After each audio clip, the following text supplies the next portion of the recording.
Setelah memastikan bahwa Jiang Xiaorou tertidur, Yi Yun diam-diam menarik tangannya. Bahkan ketika Jiang Xiaorou sedang tidur, Yi Yun tidak beristirahat. Dia menggunakan Purple Crystal Origins di tubuhnya untuk menyerap energi dari kepala binatang Cilin. Binatang Cilin adalah binatang yang sunyi sepi, dan ketika Yi Yun baru saja menerobos ke wilayah Meridian, dia telah menyerap kekuatan Desolate Frost Python, dan karena kurangnya pengalaman, dia menyedot terlalu banyak kekuatan yang menyebabkannya membahayakan. Dia hampir menghancurkan meridiannya. Kali ini, Yi Yun berubah menjadi lebih bijaksana. Dia dengan hati-hati mengontrol asupan energi ke dalam tubuhnya, dan dari kecepatan, dia tahu bahwa kepala binatang Cilin bisa bertahan sebulan. Dalam 1 bulan, ia akan melewati seleksi prajurit dan mendapatkan sumber daya baru. Saat malam semakin dalam, Yi Yun yang telah menyerap cukup energi diam-diam meninggalkan rumah pohon. Dia seperti monyet lincah menyeberangi hutan, dan dia dengan cepat mencapai tempat terbuka. Di bawah langit dan bulan yang cerah, ada seorang pemuda dengan pakaian linen. Dia duduk di bawah pohon dan meletakkan punggungnya di batang pohon. Dengan cahaya bulan, ia mulai membolak-balik halaman buku kuno hijau itu dengan fokus sempurna. Sebuah daun menguning keluar dari salah satu cabang pohon tua dan perlahan-lahan jatuh ke salah satu halaman yang terbuka, tetapi pemuda itu menepisnya dengan lembut dan kembali ke bacaan khusus. Meskipun remang-remang di malam hari, tapi setelah mencapai ranah Meridian, Yi Yun bisa dengan jelas melihat di malam hari seolah-olah hari itu siang. Jadi Dragon Dancing the Nine Heavens tidak hanya satu gerakan itu. Ada 3 lainnya, membuat seluruh set memiliki 4 gerakan. Melihat Dragon Rip Tiger Bonefish, Lin Sintong, banyak pertanyaan yang sebelumnya dimiliki Yi Yun secara bertahap dihapus. Saat itu ketika Yao Yuan mengajar anggota kamp persiapan prajurit, dengan pertimbangan bahwa para anggota memiliki kemampuan belajar yang buruk, ia telah menyederhanakan semua gerakan. Hanya gerakan yang paling sederhana dari seluruh rangkaian gerakan yang diajarkan. Sekarang dengan seluruh rangkaian, Dragon Rip Tiger Bonefish, ia telah mengisi semua celah. Oh, Nona Lin menulis di sini bahwa meskipun tulang-tulang harimau naga adalah cerdik, bagaimanapun juga itu adalah teknik tinju dasar, dan orang tidak boleh dibatasi oleh rutinitas tinju tulang harimau naga. Jika seseorang harus fokus hanya pada rutinitas tulang-tulang harimau naga, maka dalam seumur hidup seseorang hanya akan mencapai ranah lengkap tulang-tulang harimau naga, tetapi tidak membaik lebih jauh. Kata-kata Lin Sintong mengejutkan Yi Yun. Dia segera fokus pada apa yang dicatat Lin Sintong. Tulisan tangan Lin Sintong elegan dan setiap kata kecil lembut dan indah, tetapi isinya megah. Yi Yun hanya bisa merasakan guncangan darinya. Dalam catatan Lin Sintong, ranah tertinggi yang bisa dijangkau dengan tulang naga tulang harimau adalah puncak dari ranah darah ungu. Ini adalah apa yang disebut selesai, tetapi apakah ada yang tersisa untuk berlatih lebih jauh? Maaf, tidak ada. Pada titik ini, kecuali jika seseorang memperoleh teknik kultivasi tingkat yang lebih tinggi mereka dapat mencapai ranah yang lebih tinggi, misalnya teknik suci taiyah. Jika seseorang memiliki kemampuan untuk mendapatkannya, maka seseorang harus menggunakannya. Tapi masalah akan muncul. Tulang-tulang harimau naga yang dipelajari sebelumnya benar-benar berbeda dari teknik suci taiyah. Di antara keduanya, tidak banyak yang bisa diwariskan. Teknik suci taiyah konon diciptakan oleh kaisar pendiri kerajaan Taiyah Divine, sedangkan tulang rib naga tulang harimau secara tak terduga diperoleh oleh salah satu kaisar keturunan. Mereka tidak memiliki warisan yang sama. Jika dua sistem yang berbeda digunakan bersama, akan ada bagian yang tidak bisa disatukan menjadi satu. Di bumi, ini akan seperti siswa sekolah menengah yang memilih untuk melakukan matematika untuk ujian masuk perguruan tinggi, dan setelah memasuki perguruan tinggi, berhenti matematika untuk mempelajari sejarah. Itu tidak berarti bahwa dia tidak akan dapat belajar apapun. Orang yang berbakat masih bisa dengan mudah menjadi sejarawan terkenal. Tapi tidak peduli apa, matematika yang dipelajari sebelumnya adalah sia-sia ketika meneliti artikel sejarah. Adakah perbedaan yang bisa digunakan? Ketika mengubah teknik, akan ada masalah. Setelah mempelajari teknik suci taiyah, maka tulang-tulang harimau naga rib tidak akan berguna. Penggunaannya hanya untuk menerobos darah fana, dan mendorongnya ke puncak darah ungu. Sama seperti siswa sekolah menengah yang belajar matematika hanya untuk mendapatkan surat penerimaan perguruan tinggi. Ini berarti bahwa itu adalah pemborosan sumber daya. Waktu seorang pejuang sangat berharga. Berlatih seni bela diri adalah pertarungan melawan surga. Untuk menerobos ke ranah yang lebih tinggi, seseorang harus terus berjuang dan tidak membuang waktu. Lin Sintong adalah orang yang melawan langit. Dia ingin mencapai mukjizat yang mustahil, jadi bagaimana dia bisa membeli limbah seperti itu? Metode Lin Sintong adalah melampaui rutinitas dan sepenuhnya memahami rutinitas dan memenuhi kebutuhan itu hanya untuk dirinya sendiri. Jadi melupakan rutinitas juga dikenal sebagai mengasumsikan tidak berbentuk, langkah penting untuk berjalan di jalur bela diri kamu sendiri. Berdasarkan pada yayasan seni bela diri seseorang dapat menemukan jalan untuk mencapai tingkat seni bela diri yang tinggi. Teknik-teknik yang dipelajari di sepanjang jalan, tidak peduli apakah itu dasar, menengah atau lanjutan, akan sepenuhnya dipahami dan digabungkan menjadi pemahaman seni bela diri seseorang sendiri. Dengan demikian, itu tidak akan sia-sia. Ketika Yi Yun melihat catatan seperti itu, dia memiliki perasaan yang serius. Ya, rutinitas memiliki batas, tetapi seni bela diri tanpa batas. Di Cina kuno, Mengzi berkata, jika kamu percaya semua yang kamu baca, kamu lebih baik tidak membaca. Seorang bijak sejati akan membaca dasar 3 karakter klasik, ratus nama keluarga atau untuk yang lebih maju, 4 buku besar, dan bahkan ratusan aliran pemikiran. Semua klasik yang tak terhitung jumlahnya ini akan diintegrasikan ke dalam pengetahuan mereka sebelum mereka menulis artikel indah mereka. Aku ingin menjadi orang bijak seni bela diri. Yi Yun bersumpah, dan mulai belajar lebih keras di Dragon Rip Tiger Bonefish yang ditulis Lin Sintong. Tanpa berkata, ini adalah keuntungan dari kelahiran. Lin Sintong lahir di klan keluarga besar, dan memiliki banyak interaksi dan perspektif, jadi itu luar biasa. Yi Yun hanya berlatih seni bela diri selama 2 bulan, tetapi bahkan jika persepsinya tinggi, dia bahkan tidak akan dapat mencapai jejak debu Lin Sintong. Pengalaman hanya diperoleh dengan akumulasi pembelajaran tanpa henti. Bahkan seorang bijak harus mulai dari mengoceh sebagai seorang anak. Yi Yun menggunakan 2 jam untuk menyelesaikan membaca tulang-tulang harimau naga dari depan ke belakang. Dia merenungkannya dan menerima pencerahan besar. Aku juga tidak bisa mengandalkan pemahaman Nona Lin. Setiap orang memiliki pemahaman yang berbeda tentang berbagai hal. Banyak hal yang hanya dapat dipahami tetapi tidak dapat dijelaskan, aku perlu memiliki pendapat sendiri. Petik 2. Itu adalah suatu keharusan untuk memahami pendapat orang lain, tetapi dia tidak bisa hanya mengandalkan mereka. Yi Yun dengan hati-hati menyimpan manual dan melompat ke batu besar. Tubuhnya dipenuhi dengan energi unsur api binatang cilin. Sejak dia masuk ke ranah meridian, keuntungan terbesar adalah bisa mengendalikan energi tubuhnya secara fleksibel. Energi binatang cilin yang diserapnya di rumah pohon telah disegel dalam dantiannya. Sekarang, Yi Yun mulai membuka konsepsi dan pembuluh gubernurnya, dan dia merasakan gelombang panas di dalam tubuhnya. Panas mengalir di sepanjang konsepsi dan kapal gubernur Yi Yun, dan bersepeda berulang kali. Perlahan-lahan, tubuh Yi Yun terbakar panas, seolah-olah dia telah minum sebotol besar anggur di sumber air panas. Dengan menggunakan kekuatan ini, Yi Yun mulai menampilkan tulang-tulang harimau naga. Dengan energi cilin bergegas ke kepalanya, Yi Yun bisa merasakan jiwanya sepenuhnya santai. Tubuhnya mulai bergerak bebas tanpa berpikir, seolah bergerak berdasarkan insting. Keadaan disosiasi seperti itu adalah keadaan terbaik untuk belajar seni bela diri. Harus dikatakan bahwa meskipun konstitusi Yi Yun tidak baik, persepsi dan kecerdasannya jauh lebih besar daripada anak-anak seusianya. Bahkan para elit dari suku-suku besar akan pucat dibandingkan dengan Yi Yun ini yang telah memimpin 2 kehidupan. Dari ranah darah mortal keempat ke ranah darah mortal kelima, selain memakan harta, langkah penting lainnya adalah mengumpulkan Yuan Qi ke dalam tubuhnya. Dan itu sebenarnya langkah yang paling sulit. Para pejuang di padang belantara yang luas bisa terbang, mengangkat puluhan dan ratusan kuali, turun dari gunung. Energi ini, dari mana asalnya? Apakah makan bubur, sayuran, dan teh memberikan energi itu? Jelas tidak mungkin. Menggunakan pengetahuan dari bumi, energi dilestarikan. Untuk membuat kuda berlari, seseorang harus memberi makan rumput kuda. Itu sama untuk prajurit bagi seorang pejuang untuk memindahkan gunung, kamu harus memberinya energi untuk memindahkan gunung. Jadi ketika para prajurit melatih tubuh mereka, baik itu harta, daging binatang buas atau tulang terpencil, itu harus terus dikonsumsi karena konsumsi energi para pejuang tergantung pada makanan. Tetapi setelah mencapai ranah Kiga Terer, para pejuang tidak hanya akan bergantung pada makanan yang dikonsumsi untuk menyediakan energi, mereka juga bisa menyerap energi dari sekitarnya untuk melengkapi tubuh mereka. Ketika prajurit mencapai kultivasi yang lebih tinggi, mereka bisa menjatuhkan gunung dan menjungkirkan laut. Pada saat itu, sumber energi utama bukan dari makanan oleh energi dari surga bumi Yuan Qi. Setelah 2 putaran tulang-tulang harimau naga, Yi Yun merasakan tubuhnya memanas. Tubuhnya basah oleh keringat. Untuk benar-benar melewati Dragon Rip Tiger Bone Fist dengan benar adalah hal yang sangat melelahkan. Energi yang diserap Yi Yun habis dalam 2 putaran. Energi ini kemudian akan mengendap di dalam tubuh Yi Yun, memberi makan tubuhnya. Pada saat itu, di kompleks patriarki klan suku Lian. Apa? Wanita jalang itu, Jiang Xiaorou, sudah kabur. Petik 2. Setelah mendengar berita itu, cangkir teh di Lian Chengyu hancur. Teh panas berhamburan, memberi Zhao Tizu kejutan. Dia tidak tahu mengapa Lian Chengyu marah. Sebenarnya, Lian Chengyu memiliki kompleks inferioritas tetapi dia juga pria yang sombong. Di depan para elit suku besar, dia harus lebih rendah, tetapi di depan orang-orang miskin dari klan suku Lian, dia tidak akan membiarkan apapun yang merusak kesombongannya. Misalnya, meskipun Lian Chengyu menginginkan Jiang Xiaorou, dia tidak pernah mengungkapkan keinginan seperti itu di depan bawahannya. Itu seperti seorang kaisar menyukai seorang gadis kecil pengadilan. Dia hanya akan mengunjungi, tetapi tidak pernah mengejar. Bagaimana mungkin rakyat jelata yang murah layak mendapatkan pengejarannya? Itulah alasan mengapa Zhao Tizu tidak tahu tentang desain Lian Chengyu pada Jiang Xiaorou. Bahkan sekarang, dia masih bingung. Mengapa Lian Chengyu sangat marah dengan Jiang Xiaorou melarikan diri? Pergi. Lian Chengyu melambaikan tangannya. Ekspresinya suram. Aku tidak menyangka perempuan jalang itu keras kepala, rela mati daripada dirasuki olehku. Salah satu alasan Lian Chengyu sangat marah adalah karena ia mendambakan temperamen dan penampilan Jiang Xiaorou yang luar biasa. Alasan kedua mengapa adalah alasan utama. Lian Chengyu, yang pernah tinggal di klan suku Lian yang miskin sumber daya, selalu bisa mendapatkan apapun yang diinginkannya. Tapi dia harus membungkuk hanya untuk mendapatkan sepotong sumber daya yang dibuang dari klan suku besar. Ini terakumulasi sampai-sampai dia memiliki keinginan ekstrim di dalam hatinya. Dia ingin mendapatkan barang-barang yang bukan miliknya, dan jika itu miliknya, tidak ada yang bisa menyentuhnya. Bagi Lian Chengyu, Jiang Xiaorou adalah milik klan suku Lian, jadi dia adalah miliknya. Tidak apa-apa jika dia tidak bisa mendapatkan barang-barang orang lain, tetapi hal-hal di klan suku Lian adalah miliknya dan keluarganya. Jadi tidak ada yang membuatnya lebih marah daripada dia melarikan diri. Pelacur ini mungkin sudah mati. Seorang gadis berusia 15 tahun harus memiliki banyak keberanian untuk melarikan diri ke padang belantara yang luas karena itu setara dengan bunuh diri. Dan mengirim pria untuk menemukannya tidak mungkin. Hutan belantara sangat luas, siapa yang tahu ke arah mana Jiang Xiaorou melarikan diri. Dan mengirim lusinan orangnya dari kamp persiapan prajurit mungkin akan menyebabkan beberapa kematian. Itu tidak layak. Segera, Lian Chengyu menerima berita kedua. Orang-orang yang telah menggunakan pil pengencer darah akhirnya jatuh sakit. Sebenarnya waktu bagi mereka untuk jatuh sakit telah tertunda dari perkiraan awal Lian Chengyu. Mereka semua sangat lemah dan masing-masing batuk berdarah. Orang-orang sakit ini adalah pilar keluarga mereka. Mereka awalnya berharap untuk mendapatkan beberapa makanan tambahan untuk keluarga mereka dengan memperbaiki tulang. Tapi sekarang, pilar itu hilang. Beberapa hari ini, karena kekurangan makanan, sudah ada beberapa orang yang meninggal karena kelaparan dan kedinginan. Yang pertama meninggal adalah orang sakit dan orang tua. Keluarga-keluarga dengan pria-pria yang berbadan sehat hampir tidak dapat melakukannya, tetapi tanpa pria-pria mereka, hari-hari mereka yang akan datang tidak terbayangkan.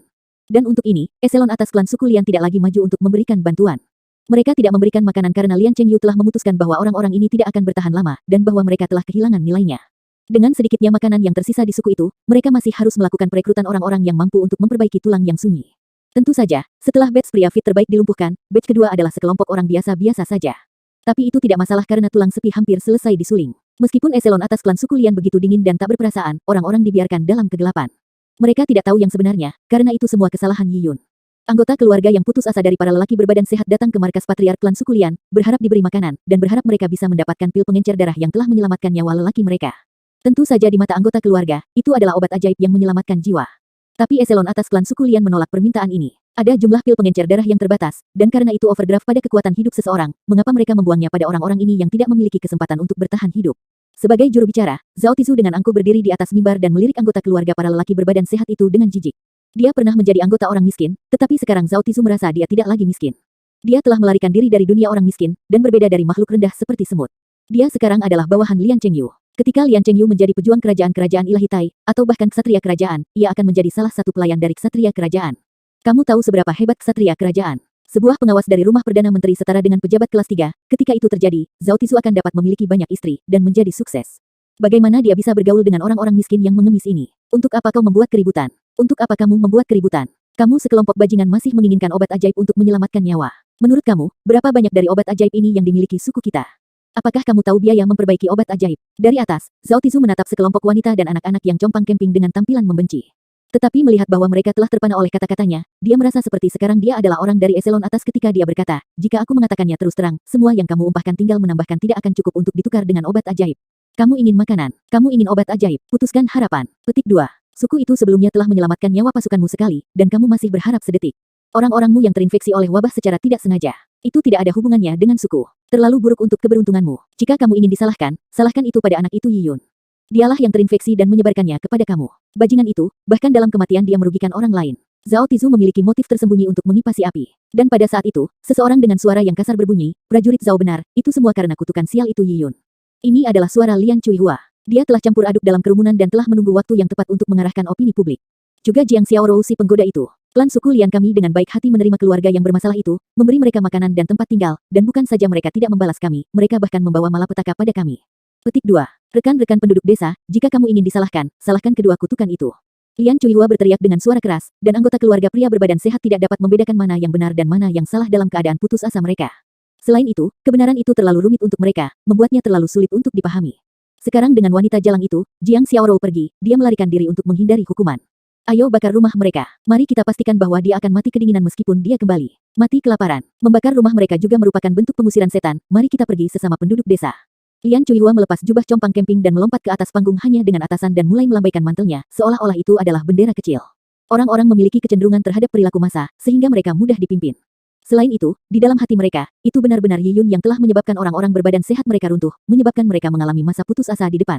Mereka kemungkinan besar akan kelaparan atau mati kedinginan. Di bawah anjuran Lian Chuihua, orang-orang mengepung rumah Jiang Xiaorou lagi.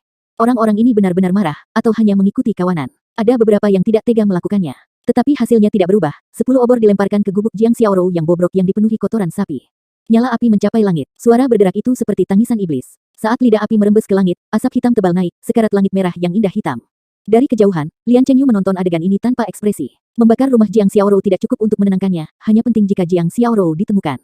Dia berkata dengan tenang kepada Zhao Tizu yang berdiri di belakangnya, kirim perintahnya, jangan memengaruhi perbaikan tulang yang sunyi. Juga, ketika sedang berburu, jika kamu menemukan Jiang Xiaorou, bawa dia ke aku. Akan ada hadiah. Ya, Tuan Muda Lian, aku akan menjamin bahwa itu akan dilakukan. Zhao Tizu menerima pesanan sebelum pergi. Di pegunungan belakang klan suku Lian, Yi Yun bisa melihat asap hitam yang naik dari jauh.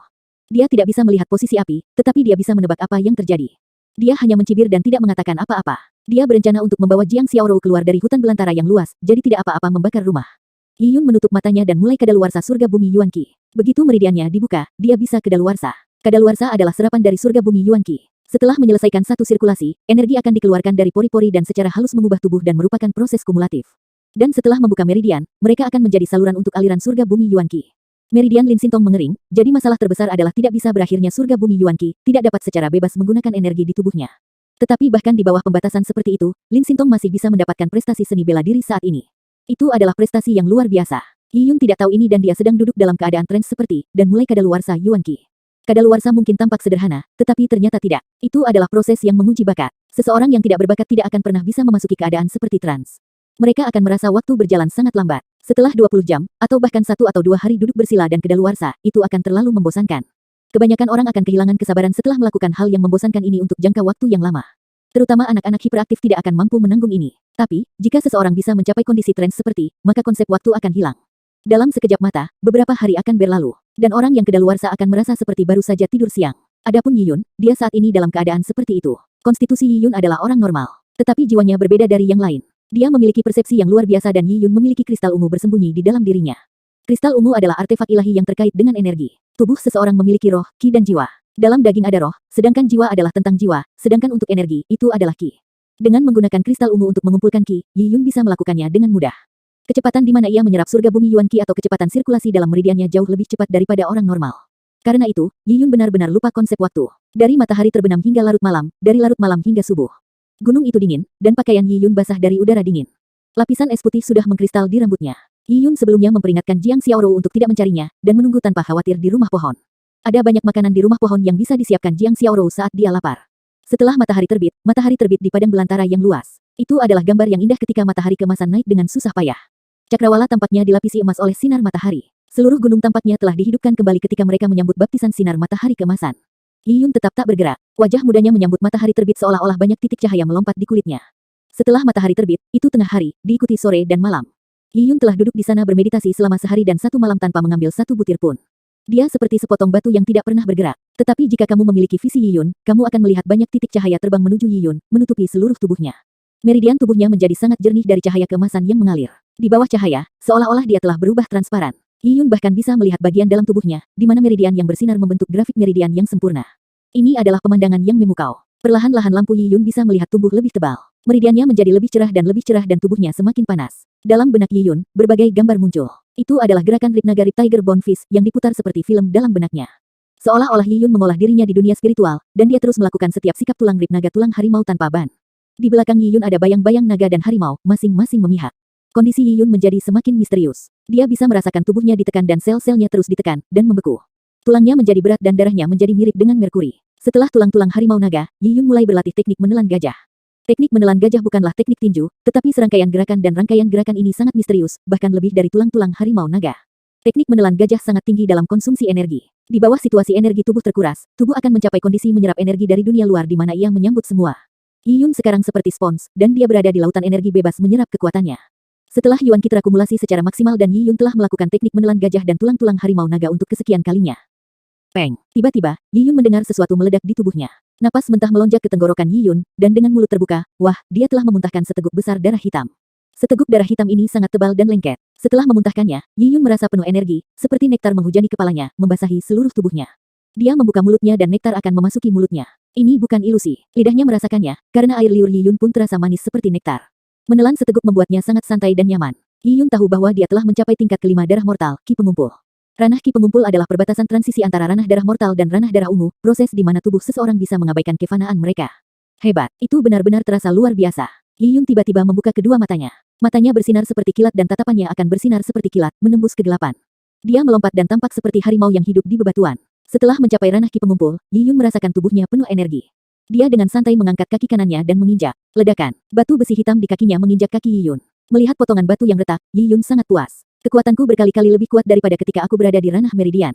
Bahkan kuali seberat 500 kg, mengangkat kuali seharga 3000 kg tidak akan menjadi masalah. Dengan kekuatannya mencapai 6 kuali, atau 3000 kg, tidak heran batu itu hancur karena benda 3000 kg akan menyebabkan kerusakan yang sama ketika dijatuhkan dari ketinggian. Jika benda 3000 kg itu mengurangi ukurannya menjadi kepalan tangan, itu akan menakutkan. Dan dengan Naga Rip Tiger Bone Fist, Yi Yun, tinju itu akan menjadi lebih kuat dari kekuatan tubuhnya beberapa kali. Yao Yuan sebelumnya mengatakan bahwa ketika tulang-tulang harimau naga dilatih untuk keadaan tertentu, seseorang dapat mengangkat 500 kg dan menarik busur 9 pikul. Aku bahkan belum menguasai setengah dari tulang-tulang harimau naga, dan sudah memiliki kekuatan ini. Ketika aku menyelesaikan posisi 18 dari tulang-tulang harimau naga, aku akan dapat dengan mudah melebihi 5000 kg. Pada saat itu, bahkan 100 busur ilahi picul akan semudah menembak kelereng, mengirim panah terbang ribuan kaki, menusuk pelat baja. Jika aku memiliki kekuatan ini di zaman kuno bumi, aku bisa memenangkan perang sendirian. Di zaman kuno, ketika dua pasukan berbentrokan, jika panah dapat ditembak untuk merobek jenderal lawan secara terpisah, pertempuran akan dimenangkan. Memikirkan ini, Yi Yun merasakan perutnya. Dia lapar. Aku yakin pelahap. Yi Yun terdiam, tidak ada yang bisa dia lakukan untuk itu. Seorang prajurit pasti memiliki selera makan yang besar. Bahkan energi yang diperlukan untuk menginjak-injak batu besi hitam berkeping-keping adalah jumlah yang bisa bertahan selama berhari-hari. Seorang prajurit setelah mencapai ranah Ki Pengumpul akan memiliki kekuatan di atas 1 kuali. Jika prajurit itu ingin meningkat, ia harus bekerja keras dalam berkultivasi. Menggunakan 1 kuali kekuatan untuk mengolah memiliki konsumsi energi yang tinggi secara alami. Dan untuk mengisi kembali energinya adalah makan lebih banyak. Yi Yun menahan rasa lapar dan berlatih kuda-kuda dari tulang-tulang harimau naga. Dia benar-benar memiliki kekuatan untuk dengan mudah menghancurkan batu. Itu sekarang sebanding dengan kekuatan destruktif Lin Xintong dalam keadaan tertekan. Pengumpul Qi memang tidak sama. Tapi, aku tidak boleh terlalu terobsesi dengan tulang-tulang harimau naga. Seperti yang dikatakan Miss Lin, meskipun teknik kepalan tangan ini luar biasa, tetapi itu masih hanya teknik budidaya dasar. Tapi, aku tidak bisa memandang rendahnya hanya karena itu adalah teknik kultivasi dasar. Sebaliknya, aku harus bekerja lebih keras lagi, memperbaikinya dengan sempurna, sampai aku dapat melangkah melampaui rutinitas, mengintegrasikan tulang-tulang harimau tulang naga sepenuhnya, mencernanya sampai menjadi milikku. Yi Yun memikirkan ini dan mengaktifkannya teknik dan terbang menembus hutan. Seperti kucing, dia melompat kembali ke rumah pohon. Di rumah pohon, Jiang Xiaorou masih tidur. Tapi dia belum tidur nyenyak. Dia berbaring di sisinya dan paha ramping mengintip dari selimut, dan dengan erat menggenggam selimut. Pada saat yang sama, tangannya yang kecil meraih ke sudut selimut, dan wajahnya pucat, dengan alis yang mengerutkan kening. Dari dahinya yang bebas kerut, garis keringat muncul. Yi Yun tahu bahwa Jiang Xiaorou mengalami mimpi buruk. Seorang gadis berusia 15 tahun yang telah menderita malapetaka dan pergolakan emosi masih akan merasa tidak aman, meskipun semuanya sudah berakhir. Yi Yun berjalan ringan ke tempat tidur kayu, dan berbaring di sebelah Jiang Xiaorou. Dia memeluknya dari belakang dan dengan lembut berbisik ke telinganya, semuanya akan baik-baik saja, aku akan selalu berada di sisimu. Kata-kata Yi Yun seperti sulap. Alis mengerut Jiang Xiaorou santai dan dia tidak lagi meraih selimutnya dengan benar. Sudut-sudut mulut mulai melengkung, dan senyum tenang muncul. Yi Yun dengan lembut menarik sudut selimut dan menutupi dirinya, tidur dengan pakaiannya. Dia telah berlatih seni bela diri selama 2 bulan dan dia hampir tidak tidur setiap malam. Malam ini, di rumah pohon ini, itu adalah ruang milik Yi Yun dan Jiang Xiaorou. Dia memutuskan bahwa dia akan mengambil cuti malam, menemani saudara perempuannya. Dalam kegelapan, Yi Yun bisa melihat titik-titik cahaya redup yang dipancarkan dari panas cilin. Mereka seperti lalat kecil, terbang ke arahnya perlahan. Yi Yun telah menerobos ke dunia Qi pengumpul, jadi tubuhnya sangat lapar. Dengan sumber energi, Purple Crystal akan mengalirkan semua energi untuk memperkuat tubuhnya. Setelah makan energi, meskipun bisa melakukan hal yang sama seperti membuatnya kenyang, itu tidak bisa dibandingkan dengan makan makanan lezat. Saat Yi Yun memikirkannya, dia menjadi lebih bertekad. Dia ingin meninggalkan Cloud Wilderness dan berjalan menuju dunia yang tidak dikenal, dan menjadi ahli yang tiada taranya. Dengan mencapai puncak dunia bela diri, dia bisa dapat melihat pemandangan yang luar biasa. Perlahan, Yi Yun tertidur lelap. Bahkan dalam tidurnya, kristal ungu di hatinya terus berdenyut dengan hatinya, mengisi kembali energi Yi Yun. Di klan suku Lian, tangisan samar bisa terdengar hingga larut malam. Ini disebabkan oleh orang-orang berbadan sehat yang jatuh sakit karena memperbaiki tulang-tulang tandus frostbite. Seharusnya, orang-orang ini tidak akan bisa bertahan 5 hari sebelum mati. Namun, sudah 7 hari, dan mereka masih bertahan hidup. Mereka makan bubur setiap hari, namun mereka tidak mati. Mereka tidak memiliki kekuatan apapun, dan terbaring di tempat tidur. Mereka memiliki lingkaran mata gelap, dan tidak ada jejak darah yang terlihat di wajah mereka. Ini sebenarnya adalah efek setelah mengonsumsi pil pengencer darah. Pil pengencer darah overdraft kekuatan hidup seseorang, menyebabkan darah menipis, dan membuat orang itu terbaring di tempat tidur. Tapi selain efek setelah pil pengencer darah, tidak ada banyak efek setelah dari racun frostbite. Seharusnya, efek samping racun frostbite bahkan lebih buruk, dan cukup untuk mengambil seluruh hidup mereka. Tapi, tidak ada yang memperhatikan ini. Karena di klan suku Lian, mereka sedang mempersiapkan perayaan besar. Perayaan ini untuk merayakan selesainya penyempurnaan tulang yang sunyi. Ini adalah acara yang akan menentukan masa depan suku, jadi dengan orang-orang yang percaya tahayul di hutan belantara yang luas, bagaimana mungkin mereka tidak mengadakan perayaan? Kebahagiaan selalu datang tiba-tiba. Saat persiapan dimulai, Lian Chengyu menerima kabar baik bahwa tulang sunyi frostbite telah disempurnakan menjadi esensi tulang sunyi. Setelah menerima berita itu, Lian Chengyu terkejut, mengapa begitu cepat? Itu lebih awal dari perkiraan 10 hari. Menurut manual teknik, 10 hari lagi untuk sepenuhnya memperbaiki esensi tulang sepi akan menjadi prediksi terbaiknya. Hahaha, ini sangat cepat. Chengyu, kakek memberi selamat padamu. Saat tawa itu berlalu, patriark klan suku Lian perlahan-lahan masuk. Wajahnya penuh sukacita. Dia memang senang. Dengan tulang sepi yang disempurnakan, Lian Chengyu bisa masuk ke ranah darah ungu dan setelah dipilih oleh Taiyah Divine Kingdom, prestasinya akan memungkinkan bahkan hewan peliharaannya untuk naik surga. Sebagai kakek Lian Chengyu, dia telah memainkan peran besar di dalamnya. Dia bisa mengikuti Lian Chengyu ke kota untuk menjalani kehidupan yang nyaman.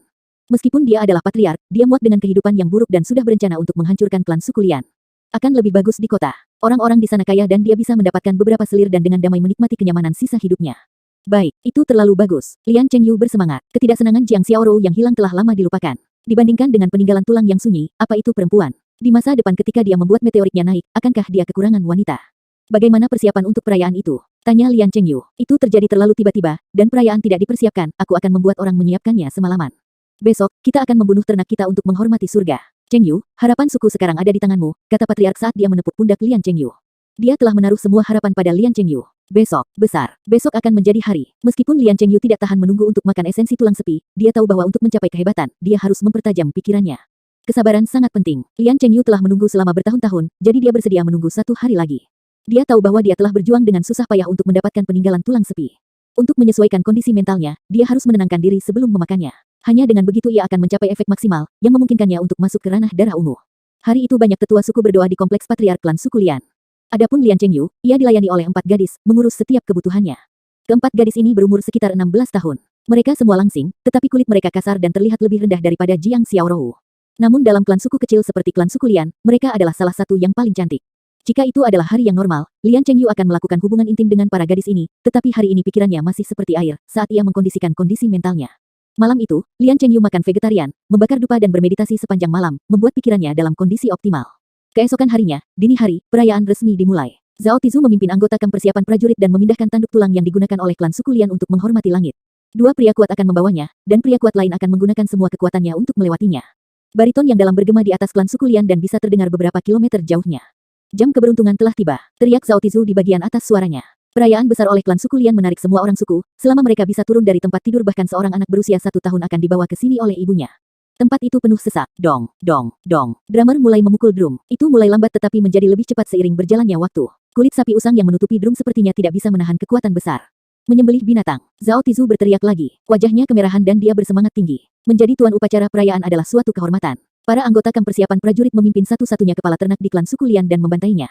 Klan suku Lian awalnya memiliki 3 ekor sapi, tetapi dengan kekurangan makanan, 2 dari mereka dibantai untuk membuat bacon. Sebagian besar dari itu telah diberikan eselon atas dari klan suku Lian, dan sejumlah kecil dari itu telah diberikan kepada orang-orang berbadan sehat yang memurnikan tulang terpencil sebagai hadiah. Sekarang, bahkan kepala ternak terakhir terbunuh. Itu setara dengan pembakaran jembatan. Tanpa ternak, bahkan lebih sulit untuk bertani di desa. Tanah belantara dipenuhi dengan batu besi hitam. Membuka lahan untuk pertanian sangat sulit. Anggota kamp persiapan prajurit seperti Zhao Tizu akan pucat dibandingkan dengan sapi jika mereka mencoba membajak tanah. Lian Chengyu lebih kuat dari kepala ternak, tetapi apakah Lian Chengyu akan menarik bajak? Dengan kepala ternak mati, darah dikumpulkan. Penyihir suku datang dan menyeka darah di seluruh tubuhnya dan mulai menari seperti epilepsi. Benar, penyihir ini adalah penyihir yang sama dengan orang yang bergabung dengan penduduk desa melempar kotoran sapi ke rumah Jiang Xiaorou. Bahkan, hanya ada satu penyihir di klan suku Lian. Akhirnya tulangnya telah diseduh, itu bagus. Sekarang, Tuan Muda Lian bisa menjadi prajurit darah ungu. Lian Chuihua berkata dengan bangga di antara kerumunan. Ketika suaranya keras, banyak orang mendengarnya. Aku mendengar bahwa jika Tuan Muda Lian dipilih oleh kerajaan, dia bisa membawa kita ke kota besar untuk menjalani kehidupan yang baik. Apakah masa depan kita akan berubah menjadi lebih baik? Mungkin tidak masalah bagi orang tua seperti aku, tetapi anak aku baru berusia lebih dari 10 tahun. Jika dia bisa meninggalkan lubang kumuh ini, itu akan menjadi hebat. Orang-orang di hutan belantara yang luas hanya peduli tentang kehidupan masa depan mereka. Dengan ternak yang disembelih, gunung ramuan dipetik kering, dan gudang gandum kosong, dapat dikatakan bahwa klan suku Lian telah menghabiskan segalanya, dan sekarang tidak punya uang. Jika mereka menemui kegagalan, konsekuensinya tidak akan terpikirkan. Mungkinkah ada yang salah tentang masalah ini? Seorang pria paruh baya bertanya dengan ragu. Dia takut. Pui. Apa yang kamu katakan? Tentu saja, tidak ada yang salah. Petik 2. Orang-orang mulai berdiskusi. Mereka sangat berharap tentang Lian Chengyu menerobos ke dunia darah ungu dan berpartisipasi dalam pemilihan kerajaan. Mama, akankah kita makan daging? Ketika orang-orang menanti-nanti masa depan, seorang gadis berusia 3 tahun di dada ibunya bertanya ketika matanya menatap daging sapi yang diletakkan di dalam kuali untuk memasak. Dia tidak bisa berhenti menelan air liurnya. Jangan bicara sampah. Itu adalah penghormatan kepada para dewa, bagaimana mereka bisa memberikannya kepadamu. Wanita itu melompat ketika dia dengan cepat menutupi mulut gadis itu. Upacara berlangsung selama 2 jam sebelum berakhir. Lian Chengyu, mengenakan jubah besar dengan baju besi perak datang ke panggung. Hari ini Lian Chengyu bersemangat tinggi. Di depan Lian Chengyu ada sebuah kotak giok dan ditutupi oleh sehelai sutra merah. Lian Chengyu mengambil napas dalam-dalam karena waktu akhirnya telah tiba. Sudah waktunya untuk mewujudkan ambisinya dan aspirasinya. Dia perlahan menarik sutra itu untuk mengungkapkan item di dalam kotak giok. Di dalamnya ada esensi tulang sepi seukuran kepalan tangan. Esensi tulang yang sunyi ini adalah barang yang menghabiskan seluruh aset keluarganya. Tampilan esensi tulang sepi tidak terlihat bagus. Warnanya coklat kecoklatan dan tampilannya tidak bisa dibandingkan dengan peninggalan tulang sepi yang sejernih kacang. Ini bisa dimengerti. Mereka telah menggunakan teknik mundur untuk memperbaiki esensi tulang sepi. Mereka telah menyeduh energi di dalam tulang sunyi Frost Python dalam air Livire, dan menguapkan air Livire, mengkristalkannya untuk mendapatkan esensi tulang sunyi. Bagaimana bisa sesuatu yang membuatnya terlihat cantik? Meskipun tidak terlihat bagus, di mata Lian Chengyu, itu adalah karya seni paling indah di dunia. Itu terkait dengan masa depannya, terkait dengan semua harapan yang dia tempatkan pada item itu. Lian Chengyu menenangkan pikirannya dan mengambil esensi tulang sepi dengan kedua tangan dan memakannya. Esensi tulang sepi seukuran kepalan tangan itu seperti bola lumpur, bahkan teksturnya tidak berbeda dengan memakan lumpur. Rasanya sudah jelas, tapi Lian Chengyu tidak mau menyia-nyiakannya. Dia berhati-hati, tanpa kehilangan sedikit pun. Dia bahkan menjilat jarinya hingga bersih. Dia gugup. Ini adalah pertama kalinya makan esensi tulang sepi. Energi di dalamnya mungkin keras tetapi konstitusi tubuhnya tidak buruk, jadi dia harus mampu menahannya. Upacara sudah berakhir. Semuanya, keluar. Zhao Tizu berteriak keras. Para anggota kamp persiapan prajurit mulai mengusir orang-orang, untuk mencegah Lian Chengyu diganggu. Lian Chengyu akan menerobos ke dunia darah ungu di altar yang diberkati oleh penyihir suku. Meskipun mereka diusir, orang-orang ini tidak pergi jauh. Mereka melihat dari jauh untuk melihat situasi di altar. Yang mereka lihat hanyalah Lian Chengyu yang duduk bersila. Dia sudah mulai mengatur napasnya dalam upaya untuk istirahat sekalipun. Tapi, pertarungan panas yang diharapkan yang akan menyebar ke seluruh tubuhnya, memberikan perasaan meledak pada tubuhnya tidak terjadi. Sebaliknya, diafragmanya tenang. Seolah-olah apa yang baru saja dimakannya adalah bola lumpur biasa. Oh, apa masalahnya? Lian Chengyu mengerutkan kening. Mungkinkah ada penundaan sebelum esensi tulang sepi menendang? Apakah aku perlu menunggu lebih lama? Lian Chengyu mulai sabar menunggu, dan menunggu. Tetap tenang, kamu harus tenang. Ketika esensi tulang sepi melepaskan energinya, itu akan seperti gelombang. Meskipun tubuh aku memiliki konstitusi yang solid, ketika lonjakan terjadi, mungkin sulit untuk menanggungnya. Aku perlu menenangkan hatiku dan mengertakkan gigiku. Setelah menahan lonjakan ini, aku akan menjadi seperti burung phoenix yang bangkit dari abu dan membumbung ke langit. Lian Chengyu memiliki pemikiran ini dan menenangkan hati dan pikirannya. Namun, 15 menit berlalu. Tidak ada reaksi sedikit pun dari esensi tulang sunyi yang telah mencapai perutnya. Ini adalah pertama kalinya Lian Chengyu makan esensi tulang sepi, jadi dia tidak tahu berapa lama untuk menunjukkan efeknya. Dia berpikir bahwa mungkin esensi tulang sepi tidak mudah dicerna, jadi akan lambat. 65 detik berubah menjadi beberapa menit saat Lian Chengyu mulai ragu. Karena masalah itu sangat penting, dia takut terjadi kesalahan. Mengapa esensi tulang terpencil tidak mengungkapkan pengaruhnya setelah waktu yang lama? Ketika dia membeli tulang yang sunyi itu, dia dengan hati-hati memeriksanya. Tulang yang sunyi tidak memiliki jejak telah disempurnakan sebelumnya. Dan pada awal proses penyempurnaan, ada penampilan racun Frost Python yang dicatat dalam buku-buku. Itu telah menyebabkan sekelompok pria berbadan sehat jatuh sakit. Itu berarti tulang yang sunyi itu asli. Apakah sesuatu yang salah terjadi selama proses penyempurnaan? Berpikir dengan hati-hati, tidak mungkin. Ada banyak anak buahnya yang menyaksikan proses penyempurnaan, dan dia telah memeriksa proses itu sesekali. Bagaimana mungkin ada masalah? Lian Chengyu bukan orang biasa. Setelah melakukan perenungan dalam-dalam, dia tenang dengan cepat dan berkata pada dirinya sendiri, lumpur dapat dipadatkan setelah hujan, tetapi batu giok harus dikubur selama jutaan tahun untuk dipelihara oleh tanah. Jagung manis dapat dipanen dalam setahun, tetapi pil keabadian perlu dikenakan jutaan tahun untuk menyerap esensi lingkungan. Seorang penipu yang tidak bermoral dapat menulis buku teknik tinju dalam 3 hari, tetapi kaisar pendiri Taiyah Divine Kingdom harus berlatih selama 10.000 tahun untuk menciptakan teknik suci Taiyah.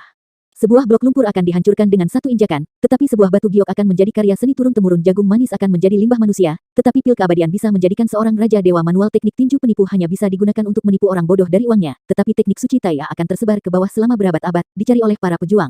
Untuk mencapai kebesaran, kesabaran harus diasah. Jika aku tidak bisa menahan beberapa menit ini, bagaimana aku bisa mencapai kebesaran? Lian Chengyu mulai berpikir dan ekspresinya berubah tenang. Tapi, 1 jam berlalu. Lian Chengyu masih duduk dengan pikiran tenang.